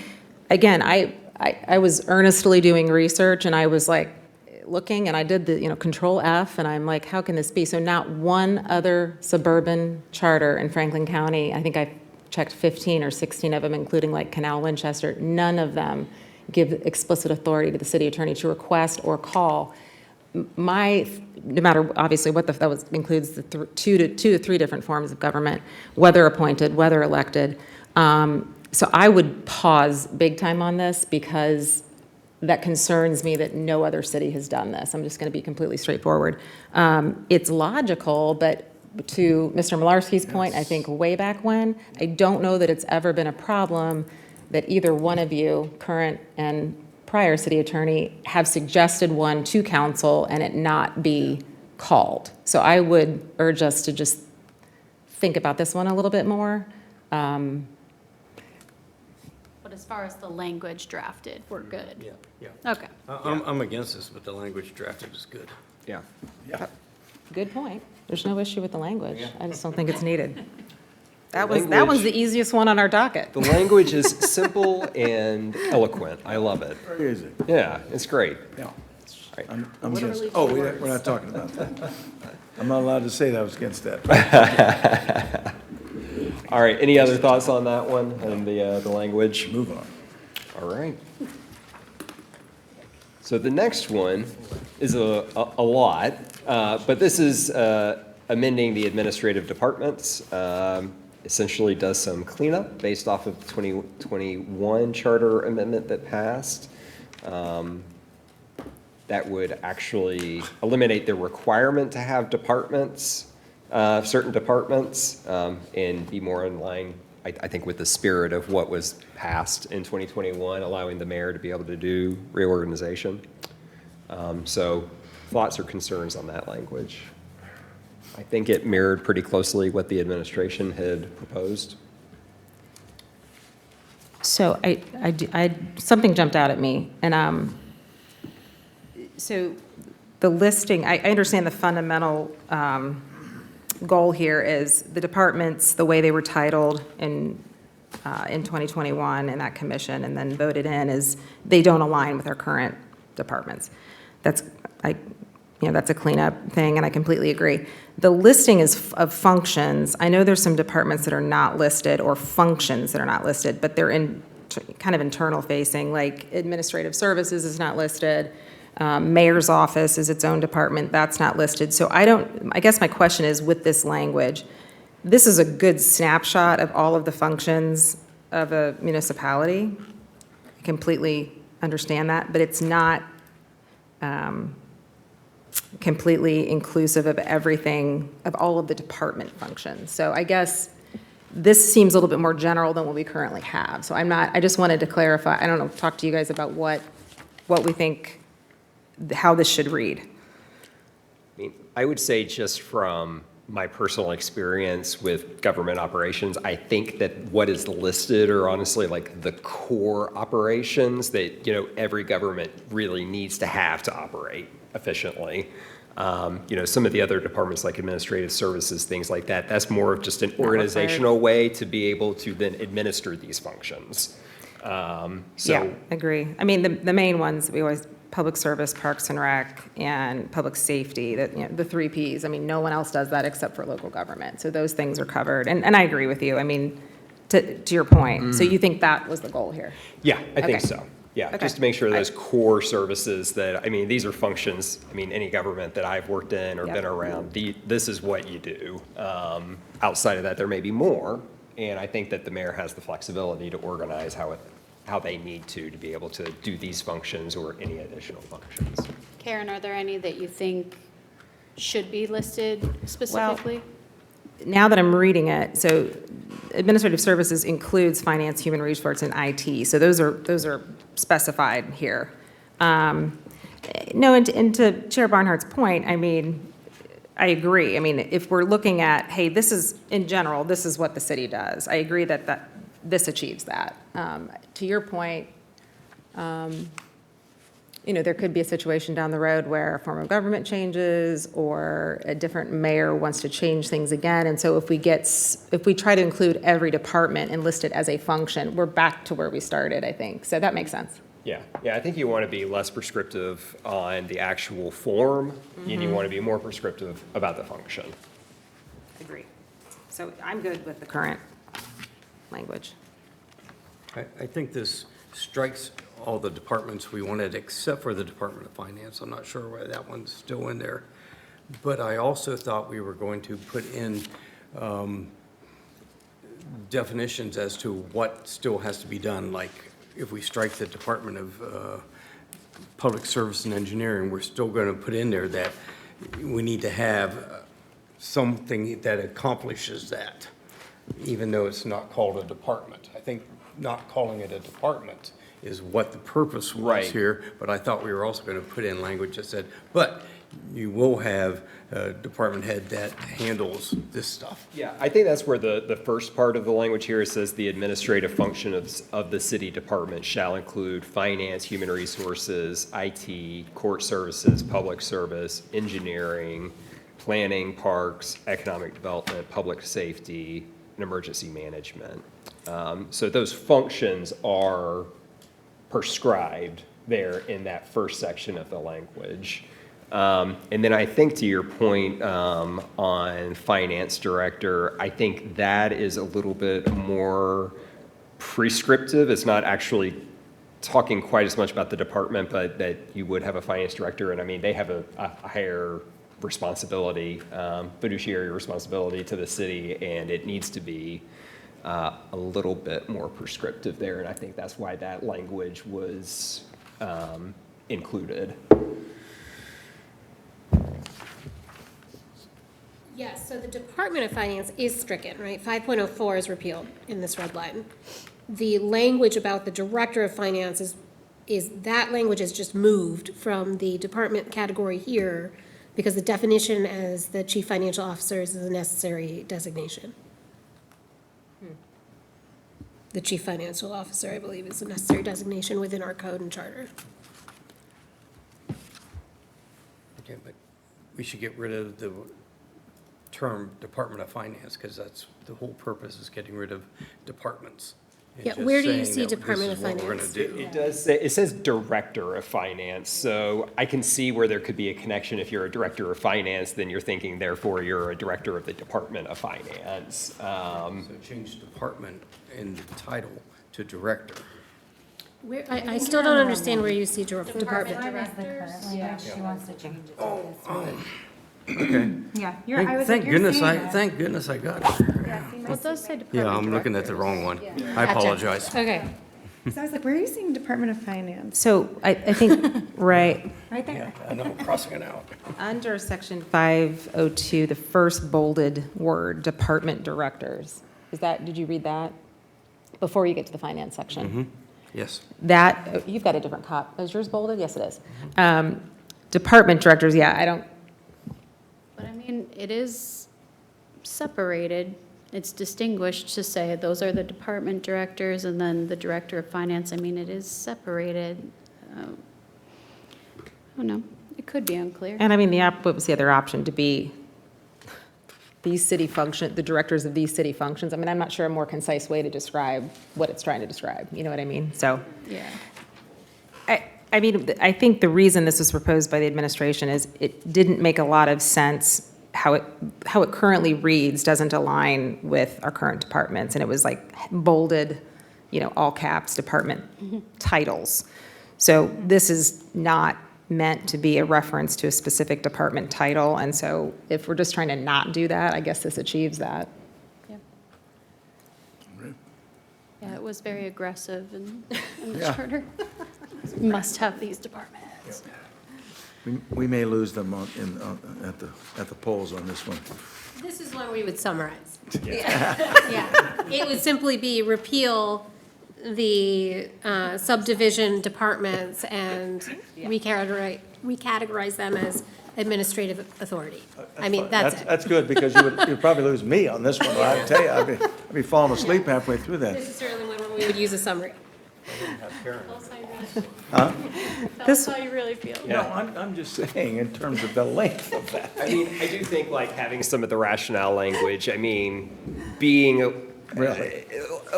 more descriptive of what's actually going Yeah, on yes, versus thank the bullets. I think that Yeah. would be strong. Strike a balance. Yeah. We can talk something about like streamlining or something like that. Use that kind of language that folks are going to understand pretty easy, so. It does take the award, though, for most Oh, yes. language removed with this revision. That's a good thing. There's a It lot is- of crossed out It language. is impressive. I mean, that's a good thing. I'm not, but I'm just saying we've got to Yep. get that. Yeah. Yeah, that title is, that is an aggressive block of Jeez. language. All right, any additional thoughts on the language in this one? All right. Ooh, I've got to scroll down a lot to get to the next one. All right, we're at 25 out of 40. It just keeps on going. It does. Page 25, she says. I'm there. Okay, so this is Article 10, Department of Law. Provide internal consistency and provide for scenario of a vacancy. And then changing some grammatical cleanup, internal consistency, reporting at the end of the year. Thoughts? I believe this was the language that the city attorney proposed at the last meeting.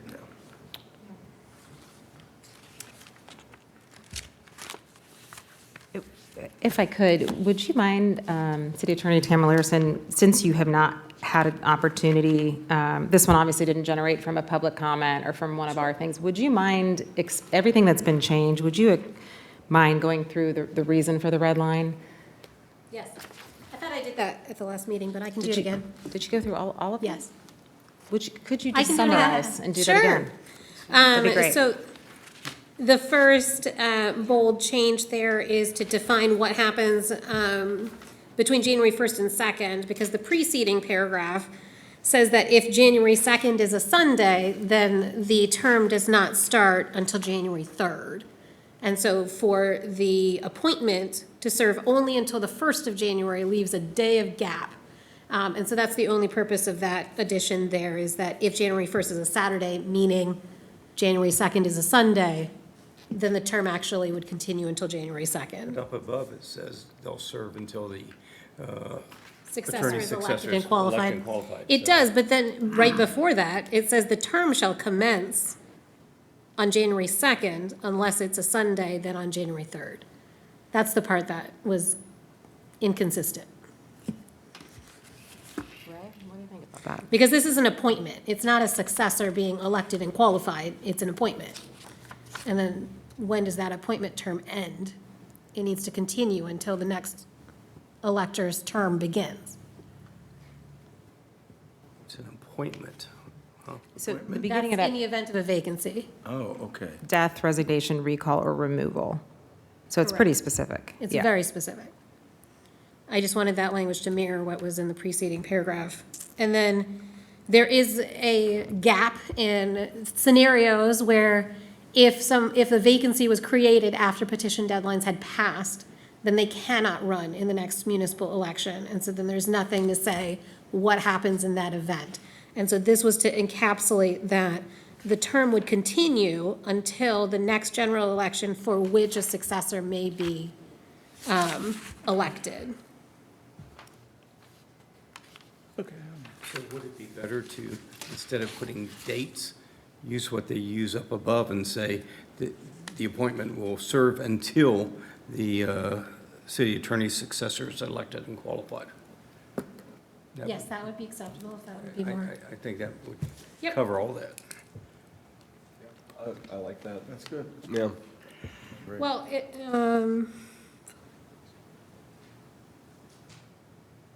Because that gets rid of those I think- dates, like you're saying, yeah. I just want to make sure it doesn't forego the necessity for that person to run again.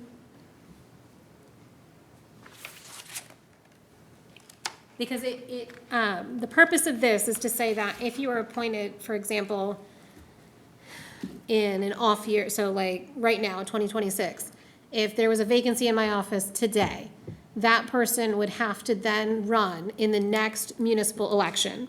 And so therefore, their term ends January 1st after the next municipal election. That's why that language is in there. It's not just until somebody else is elected, because then if they were in 24, for example, if there was a vacancy in 24, they would serve all the way until 28, because that's the next regularly scheduled election. So this is actually necessary language to say that if a vacancy occurs in '24 or '25, they would then have to run in '25, so long as the vacancy occurred before petitions were required. So, along those lines, so there are city elections every 2 years. Correct. Ward, and then 2 years later, it's at-large, city attorney, and mayor on the same cycle. So in your example, if something were to occur, elected city attorney, passes away, and then there's an appointment situation. Wondering, because this happens on, school board elections are like this, it's not the next regularly scheduled election for city attorney, it then kind of truncates Correct. to the next It would be a election. special So why election wouldn't that? in the municipal, that's what this is saying. That is what it's saying. But I'm not, but the only exception is if there was a vacancy created after, in like October. If there's a vacancy in October, they cannot be on the ballot in Right. November. And so this language would then say you can serve until the next regular election. But if the vacancy occurred in September, or sorry, yeah. July, yeah. then you could then have to run that November. So there's no, I maybe I misheard you, but there's no scenario with what you're saying that someone, let's say, someone gets elected, sworn in, and then 2 months later, something occurs where they have to vacate their seat. There's no situation where someone basically be appointed for almost a 4-year term, is what you're saying. This language does not allow for that. I think what okay. Mr. Malarski was suggesting, I think that the end term is necessary, because without it, then that would be possible. Okay.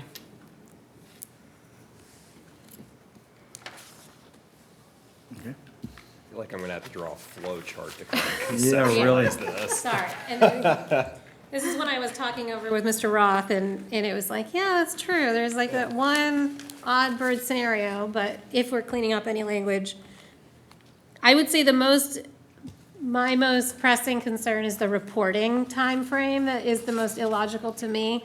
But since we're addressing that, I thought I would just go through, and in my ideal world, this is what I would like this section Yeah. to say. The last meeting of the year as opposed to the first, because of, Correct. yes. That one is, yeah, I agree with that completely. Correct. Makes a lot of And then the sense. other, second most pressing is that it is not practical for the city attorney to prepare all documents that the city engages in. And so it's either prepare or review, shall prepare or review. That's the next major change here. And then you'll see that there are several places where it says in behalf instead of on behalf. That is changed in some instances, and some instances is not. So I thought I would take the initiative to just make it all consistent. I do have would you mind explaining, I don't have page numbers on the version I'm looking at, but it is the section regarding defend on behalf of all police officers, that paragraph? Yes. Which is kind of towards, well, it's not towards the end, it's kind of in the middle. The red line, what we've redlined here is,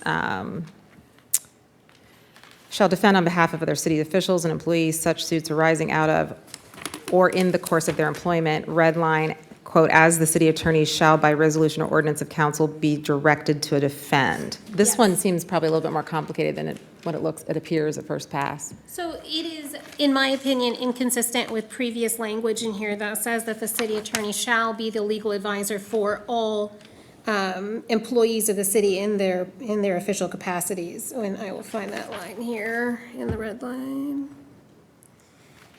It's the first sentence. The city attorney shall be the legal advisor of an attorney and counsel for the city and all officers and departments thereof in matters relating to their official duties.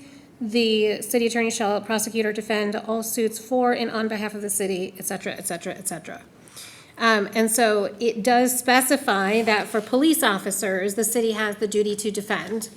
But for any other person, and that would include department heads, et cetera, it does not actually give me the authority to defend, even though the first sentence does.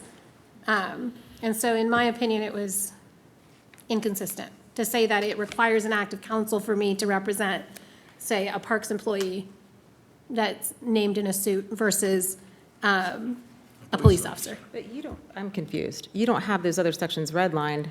Is that what you're saying, is that I apologize. I'm confused on the explanation. The first part of the section I'm looking at grants it. the city attorney the authority to, too many pages, be the legal advisor of and attorney and counsel for the city and for all officers and departments thereof in matters relating to their official duties. But then later it says that I cannot defend anybody except police officers without a specific grant of authority by council. But you're redlining that part. The Under specific grant of police. authority. I'm not redlining anything about police. Yes, in the version I'm looking at, the city attorney shall defend on behalf of all police officers. It's redlined at the bottom, quote, as the city Correct. attorney. Right. The clause that is referencing is other city officials and employees arising out of or in the course of their employment.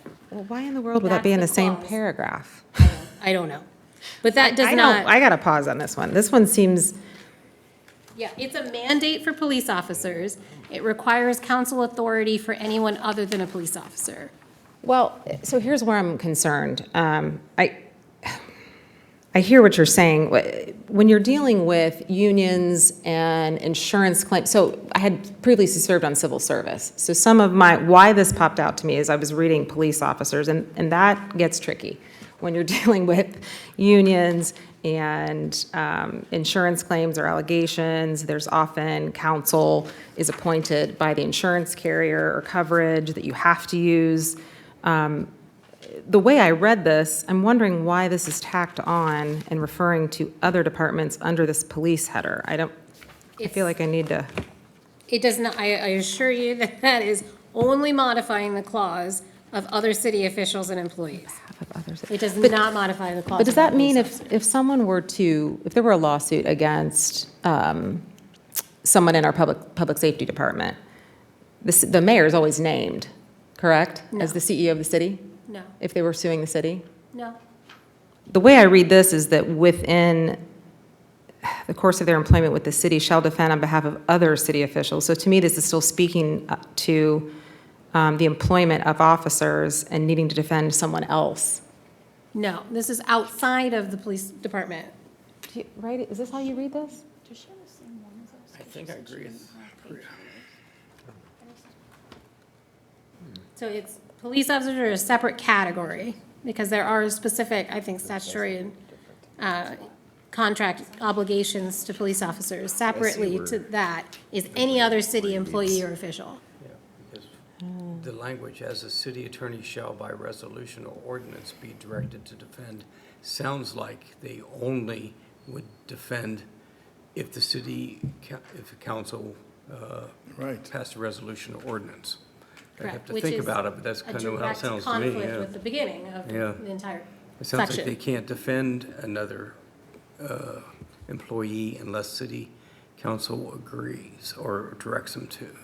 It's- And that would I'll have to think include about it, but any that's other kind of city how I'm official, reading so that it, would be yeah. like a council member or any other member of, So like, the staff. what you're saying is even though the paragraph begins with the circumstances of the city attorney shall defend on behalf of all police officers all suits, then you're saying it's referencing, has nothing to do with a situation where a lawsuit is pending, and it's just talking about defending other city staff? In lawsuits, but yes. So there's a comma there, right? And then says, and shall So it is defend. under the So it's a circumstance of different- lawsuit? It is only in the Okay. circumstance of a lawsuit. So in that, what if there's other counsel that's required? That it would be a conflict of interest situation, and that is always applicable to any situation.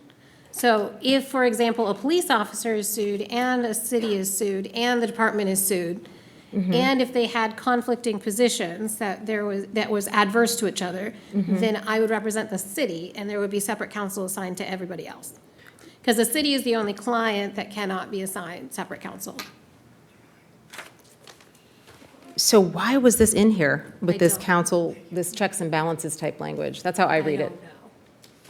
And I don't know that that had specific language when that was, if that was in the original charter or not. But I believe that it creates a conflict, and that's why I've asked for it to be stricken. I don't have the amendment language on here. Well, all I will say is that one was, who's the English teacher? Miss Belisle? That one I'm confused on, I got to be honest. I'm not sure what the intent of the original language is. Very curious about that one. But thank you for the explanation, I appreciate that. I'm actually going to look at the original charter that I have and see when that was added. But that was my biggest question on that section. I think everything else is pretty much cleanup.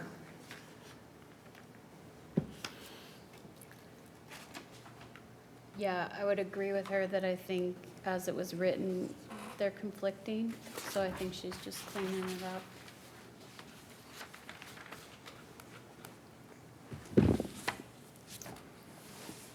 I feel like I don't know enough to really Yeah. even be able to comment on it at this point to see Very any confusing. unintended consequences or anything, to be honest. Trust me, I'm an attorney. I've heard that before, Ray, I've heard that before. I feel like I need I- another Celsius before I dig into that one. It looks like this was amended in '06. It was, and I was looking for that amendment. Yeah, it doesn't specify, amended in '86 and then '06. Would you mind digging on that for us and having that for the next meeting, if I could be so bold as to ask as Yeah, I vice was chair? interested if there were like meeting minutes or anything going back that far. Well, we have this handy, That look. I apologize, Clerk Van Meter. we have this handy dandy chart here that was prepared by council office that has a list of every amendment to the charter. So, 1986, That was impressive. the chart I that, can't take credit for that chart. That was our Morpsey intern. and he did Put an that together. outstanding Yeah. job. Yeah. So this section, the law director was renamed to city attorney. And then the qualifications and powers and duties were established in 1986. So this could be original charter language if it wasn't amended in '06, is what you're saying? I'm just saying that was what happened in 86, and then in 06, this is section 10.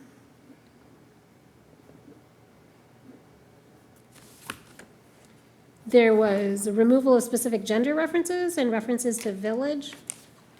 That was in the entire charter. Otherwise, I don't see any references to this specific chapter in the 2006 charter changes. Why is it then notated that there was an amendment to this section in '06? That's what my think- version says. Could have had a reference to It village. could have had a reference to a village, because it was a village in 86, right? I hear what you're saying. The reason I take pause on this is typically attorneys are very precise and intentional with verbiage, and a city attorney section would obviously be looked at very closely by the city attorney or the law director at the time. So I just don't understand what the intention was of the original language, I guess, is where I'm kind of stuck, Depends on so. who the city attorney was. Not all attorneys This are is true. gold. I'm just gonna throw that out there on the record. All I the am attorneys aware. on this dais, though, are Right, gold, are for the wonderful. Oh, record. yeah, the three of us are gold. Yes. Yeah. No. Yes. And that's why we're fixing it. Yeah. No, I don't know. Was there any other questions, Karen, on the red line there? In that section, I think everything else, like the in and on, no, that's And obviously then clear. I did add the mayor to the list of folks that could ask for a written opinion, because I don't know why that was left out. But, And that's currently how it functions essentially, but it wasn't in the, prescribed in the Correct. charter. Yeah, okay. No, I don't have any, that one is still stumping me, but I appreciate you entertaining that question. I apologize, I'm a little lost, but.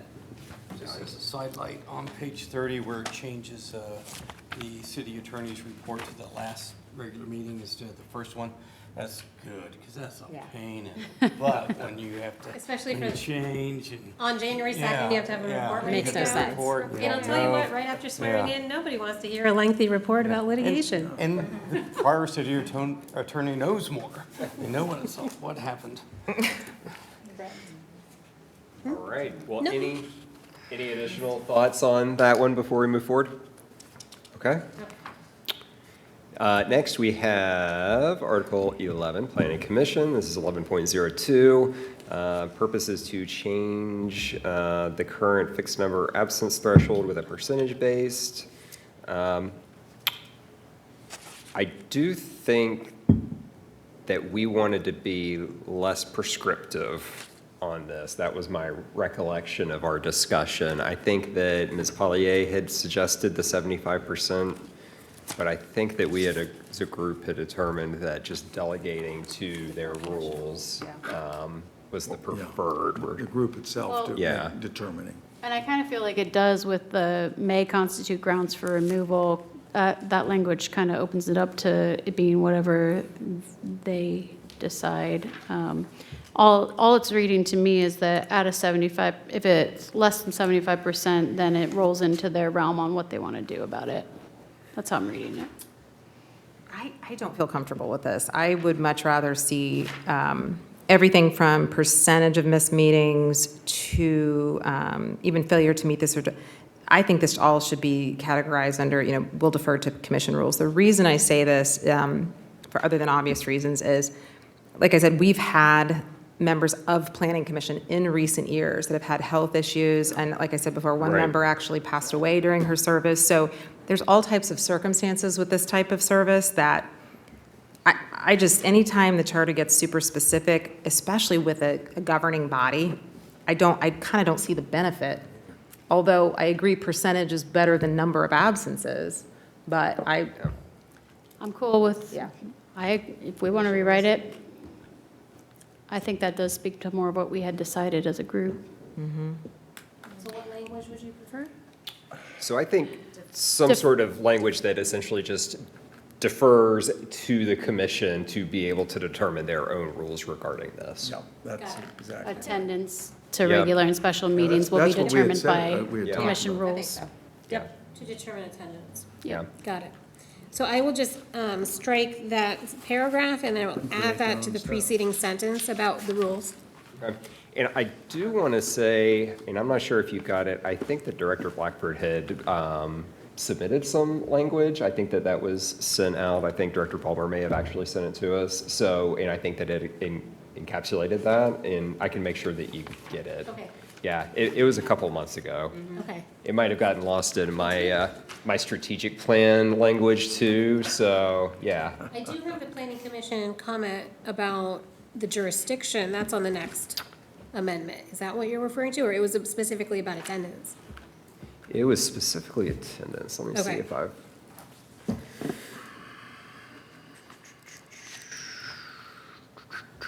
do agree with Ms. Belial that saying may constitute is huge. That gives the flexibility we're really looking for. Yeah, but I agree that we had kind of discussed even not going into percentages at all, so if that's where we go. But yeah, the may was well worded for flexibility. Yeah, and I think what was recommended in what I had gotten, and I think the group should have gotten it, was essentially just said, rules of procedure shall be reviewed, amended as necessary, and adopted at a planning commission's first regular meeting of the year. I mean, I think the actual example Ms. Pollier gave when she presented to us was that they did change the cadence or frequency of their meetings. Right. And so then it led to a conversation among commissioners like, hey, the charter is giving us a number of absences. That percentage doesn't make sense. So to your point, I mean, this is pretty inside baseball stuff in my mind.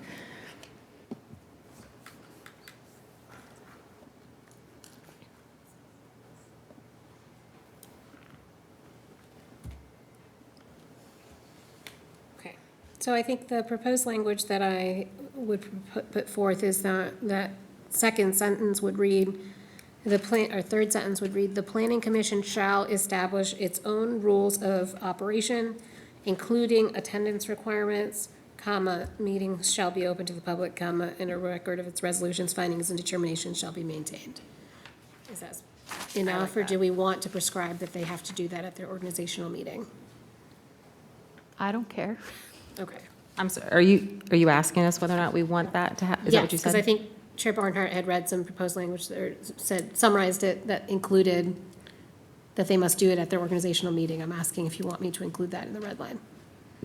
Let them have the organizational meeting to, Get to know each other. yeah, have all the feels, like you were Yeah. saying. And I think routinely, that is what happens. Right. Yeah. That they review the rules in the first meeting, but. Right. I don't think in I the don't think it interest of necessarily, flexibility- doesn't necessarily need to be that Sure. prescriptive. How many meetings can you really miss before the first one? None.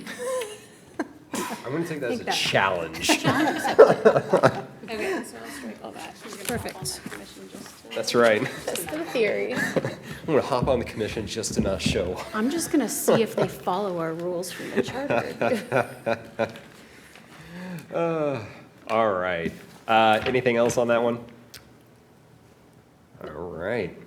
11.03, Planning Commission powers and duties and repeal of Article 12, Board of Zoning and Building Appeals. So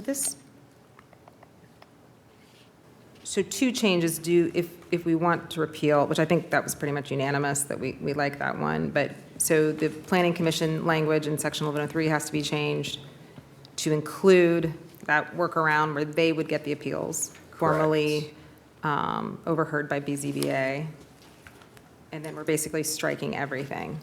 Wow, that's a lot too. Okay. And I think that reasoning needs to be very, very good because people are going to say, why are we getting rid of this board? I like what's written, but I would Yeah. ask if anyone has anything else to add to that, so. Yeah, I think that's one of those, like, you frame it, this is like operational efficiency. I mean, just the fact that folks aren't even meeting to get the institutional knowledge to make decisions on this, like, yeah, we want to be efficient where we can and have the knowledge where we can. So I think we need to try and represent that in the rationale. Well, I think, did you guys read? Yeah, I think this is, I hope people read it when they're voting, if this makes it to the ballot. But the purpose of the change is to move jurisdiction for these matters from the BZBA to Planning Commission. So I think Commissioner Maxwell made the comment that if you walk in and just see that something with the name appeals is being removed, the impression or interpretation could be, okay, I've lost my avenue to appeal, and no one is going to like that. So I think this rationale explains it. I just hope it's read. So maybe add that to In the the language? reasoning of why we're removing the Board of Zoning Appeals. So it's just additional. Put it twice. Yeah, Put it in yeah, there put it twice. twice, say, That's not a bad idea. point back up to it. That's a good idea, actually. I like that idea. Yeah. 'Cause I So think in that's. addition to the second reasoning? Or Yeah, just- so we Yeah, keep what okay. we have and then add But- what we put up on 1103 down to that as well. It Okay. just I mean, enforces the fact that we're doing this, we're not getting rid of it, we're giving it to Planning Commission. yeah, I mean, Chair Barnhart's point is a good one. This is an operational efficiency matter. It's less expensive for the city to do it this way. You've got subject matter experts that are meet very often to deal with it. So if we can frame it that way in the description, I think that is helpful.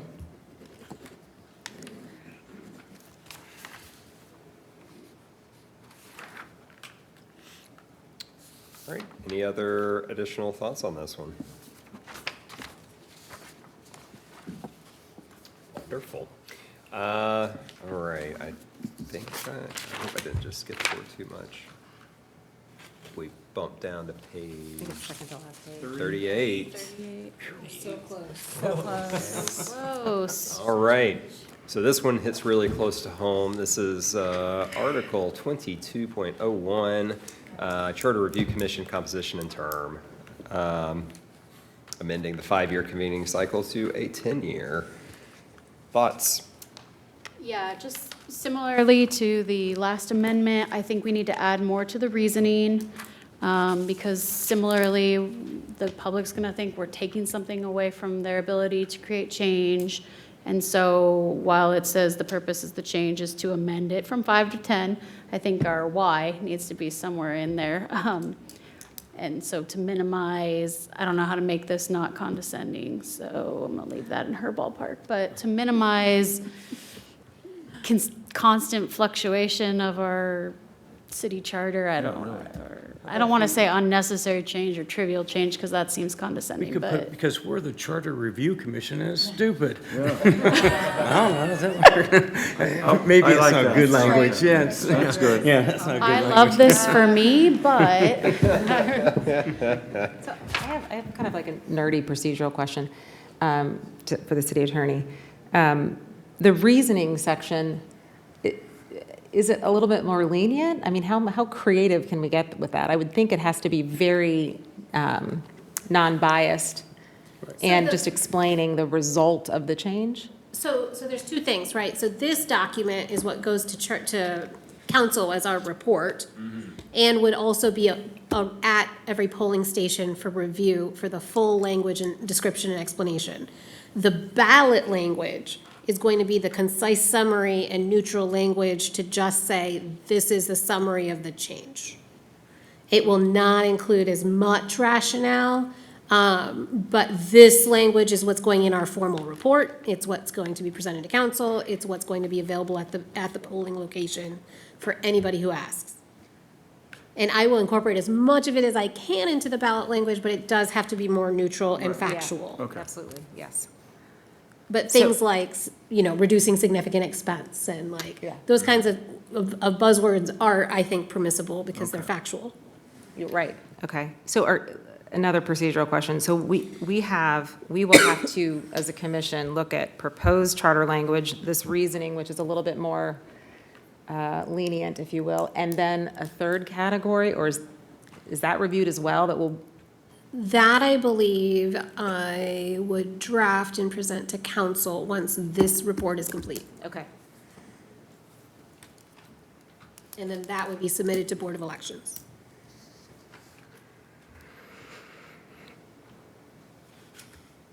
I believe has the ability to send it back if they don't think it's descriptive enough, et cetera. I do think we should work on that reasoning. Mm-hmm. Because I think that there is a very good reason behind why we're suggesting that change. I mean, it's kind of, Let's to me, get it's like some suggestions just to her. constitutional integrity. Like, I think that it's a good thing. I can say to preserve the integrity of the charter. Yeah. Ooh, I like that. I like That's that. pretty good. Just spitballing gems over there. Throwing them out there. 8:30 at night? Well Dare done. I say The that juices are They flowing. get we're better, all enjoying this? they get better at 8:30. She must be a trust me. night owl, because I'm an early The bird later and it I'm gets, the struggling. better they get. That's right. This is great. All right. All right, any additional thoughts on that one? No.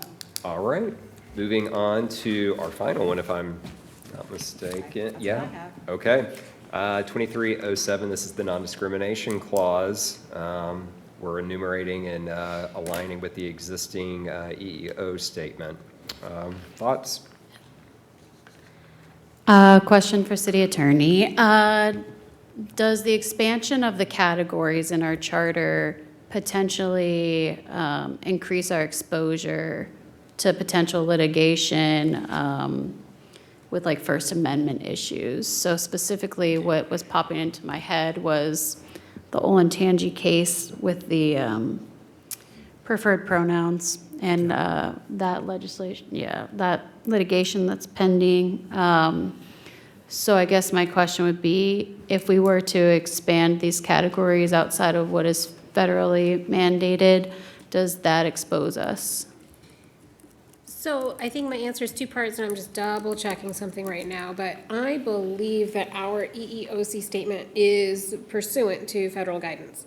So, and federal regulations. So I don't think we're varying or expanding from the federal EEOC statement, and I am going to triple check right now. Okay.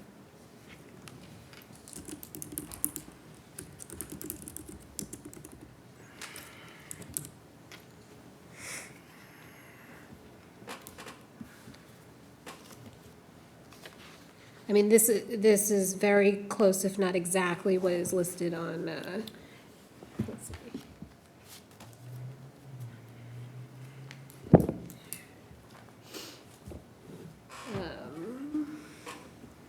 I know Senior Director Volmer is here, and I know this was largely borrowed from the city's HR public EEOC statement. Can you potentially confirm for me that that was?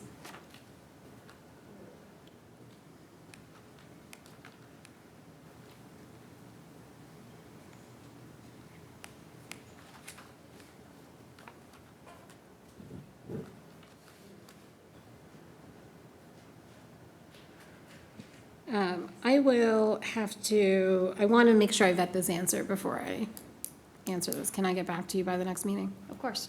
Thank you. Because it does say we have to do this in accordance with applicable federal, state, and That's local what I was laws. going to say. Correct, Yeah. because I'm pretty sure this is in compliance with federal regulation, but Is I that will put back in? triple check. Because that's redlined in one section. That was my question. Is it put back in somewhere else?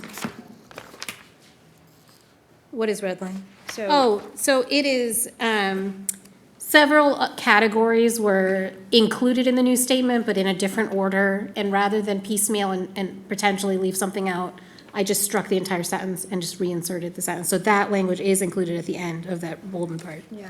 Or any other status protected by law.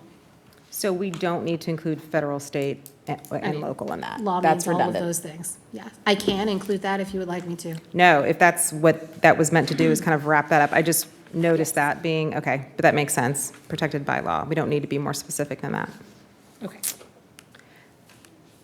A question here, would we have to amend the next group? Would they have to amend again if we have other new Probably. areas? New things? I don't know. They don't have to. No? I mean, Code can be, so to be code can be compliant. more protective than charter, charter can be more protective than state, et cetera, et cetera, et cetera, it goes up the chain. I think, so no, it is not necessary to amend this each time the statement changes. I think the proposal was made in an effort to get us up to speed for several iterations of changes. Why did you remove in accordance with applicable federal, state, and local laws? So that's why. I put it in as, or any other status protected by law. At the very end. But Because- that's different. So to be very specific, the phrase applicable federal, state, and local laws is in reference to,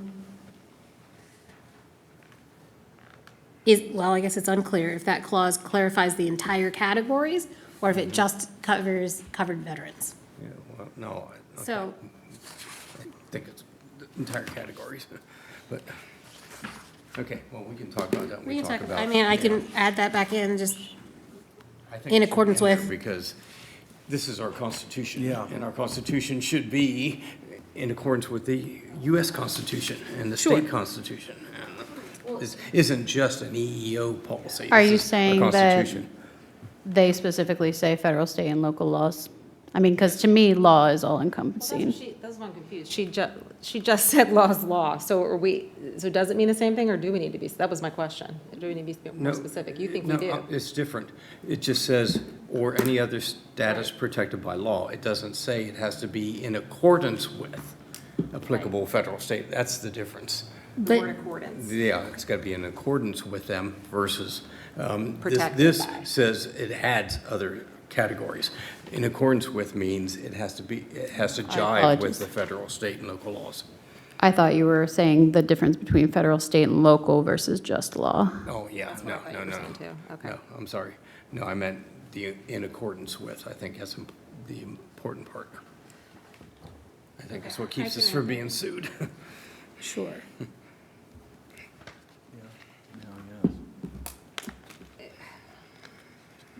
I know we talked about this before, and Mr. Maxwell, I know, has shared this, maybe Chair Barnhart as well, but I think the spirit of this is completely appropriate to be in the charter, and I wouldn't for a minute recommend taking out a non-discrimination clause in a foundational document like the charter. I think what's hard about this is there's been recent kind of controversy over what's an ethnicity, what's a religion, can you separate them? And this is getting more specific. So I'm just wondering, does it benefit us? We've said multiple times with these charter amendments, when it gets too specific, it gets tricky. I don't think any of us are saying that we disagree with protections for any of these classes, people, or categories, right? Not at all. But I guess I'm asking from a legal perspective. These are very specific. There's a lot listed here. Is it worth rewriting all of this, and does that cause legal issues down the road? When some of these words are not necessarily defined not everybody has the same definition of some of these terms. I'm asking a question, I don't know. That's what I asked her, that she said she was gonna get back on. Does it increase our exposure to litigation? And then, based on her answer, we can decide. That's good. Based on her answer, when she gets back to us about it, we can decide whether we want to take that risk or not. Okay. I think that's good. Because we might be like, okay, it might increase our exposure, we could get sued, okay, great, but maybe it's more important to us that we take this stand. Or maybe we're like, actually, this isn't where we want to draw our line in the sand, but That's let's fair. see what she comes back with for that So- answer. So, my suggestion, do we think that we should keep in accordance with applicable federal, state laws? Yeah, I mean, it's our Constitution. right, that's right. That covers a lot. And it protects us. Yeah. Protects us from Exactly. lawsuits. Yeah. Because if we're in accordance with Yeah. federal and state law, then we're Exactly. good. I don't think it hurts anything to include that language. If there's more of a benefit, then Okay. Could you Well- please put that back in there? Yep, And we could throw it out later if we want. sure. But does that, so if we want to be more protective here in Gahanna in our charter, if we say in accordance with applicable federal, state, and local laws, would that over, I don't know what I can't put the words in that I'm trying to say, but will that now, do we have to abide by state law? So if it says in accordance with. if there was We something in. always have to abide by If state there was Sorry, something in direct pause. conflict, I mean, yeah. in, I think you, in a prior meeting, City Attorney, you mentioned something along the lines of, state and federal and local, obviously we have to follow. The charter can be more specific and go beyond those things. Correct. But It can that's be the more minimum standard. protective. It Yes. can't be less protective. Is that what you were asking? Can we be more protective? no, I know we can be, but I'm saying, do the words in accordance with applicable state, federal, Prevent that. yeah.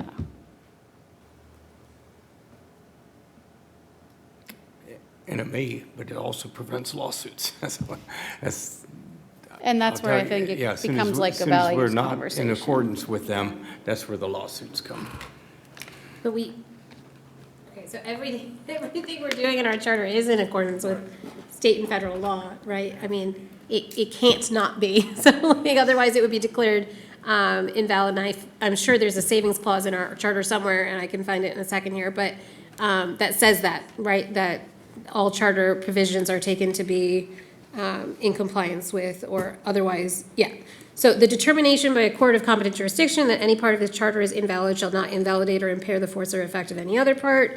And that, yeah, I mean, and that it should be interpreted to not be in conflict, et cetera, et cetera. So So we don't have to put in accordance with federal, state, and local laws. I don't think it's strictly necessary, but I can certainly redline it in there and we can remove it later if you want. I would like that. I don't think it hurts, personally. Yeah, I mean, I kind of think it's like the belt and suspenders method. It's just like, some CYA, Like, I think it makes some sense.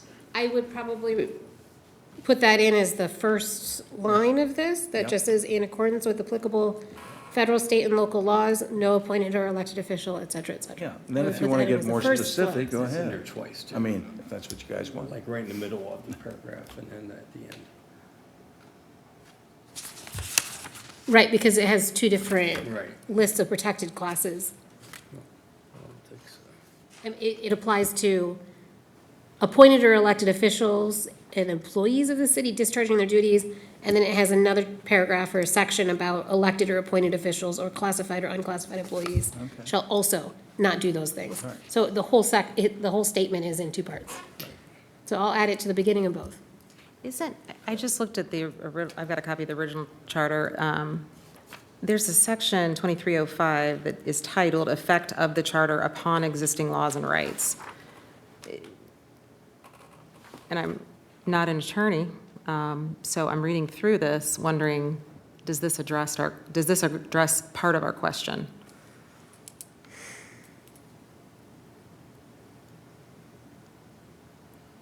Not exactly. Yeah, no. The title is misleading, though, so It I'm not is. really sure what exactly it's referring to, other than a It's just saying pending. it doesn't supersede any rights that were previously established by right, other things. So like, for example, any acts of council before the charter took effect are still laws, et cetera. Okay, yeah. But yeah, I can throw that in at the beginning of each of those two sections. And then you're getting back to us on Ms. Blyle's question. Yeah, I'm fairly confident that this is in compliance with federal EEOC guidelines, but I will confirm. Great. Leo? Any additional thoughts, questions, concerns? Excellent. All right, so that will conclude our work going through the items. So thank you so much for all of your work, City Attorney. Really do appreciate it again. Quite a lift for 1 week. Yes. That quick Yes. turnaround, it really got me off guard, but Yeah, we got there. you did an excellent job, so thank you. And coming off your honeymoon too, just Diving right back in. Even more impressive. seriously. Still in time for wits. Ooh, wits. Okay, we need to rush them. Time for what? Oh, wits. I All don't know. right, so we will go on to correspondence and actions. Have commissioners had any correspondence or communications that they would like to bring to the attention of the full commission tonight? Nope. Mr. Clerk, are there any items of correspondence to bring before the commission? No, sir. All right, seeing none, we'll move to poll members for comment. Do commissioners have any additional comments or agenda items that they'd like to see added? We'll go around the dais real quick. Ms. Reynolds? Mr. Maxwell? No. Ms. Belisle? Nope. Mr. Malarkey? No. Ms. Wester? Well, I'm going to break against this trend. I just wanted to say that I sincerely appreciate this commission's ability to have spirited and thoughtful discussion and not always agree and, laugh at every other comment and get along. And I think it's rare in any kind of governing body, and I just wanted to say I thought about that a lot in the last couple of weeks, and for what it's worth, I do appreciate, our tone and tenor during these meetings, so thank you.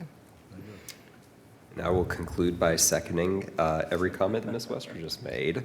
And I will also say, Mr. Malarkey, enjoy your wits. And on that note, I'd like to request a motion to adjourn, please. So moved. Second? All right, regular meeting is adjourned at 8:43.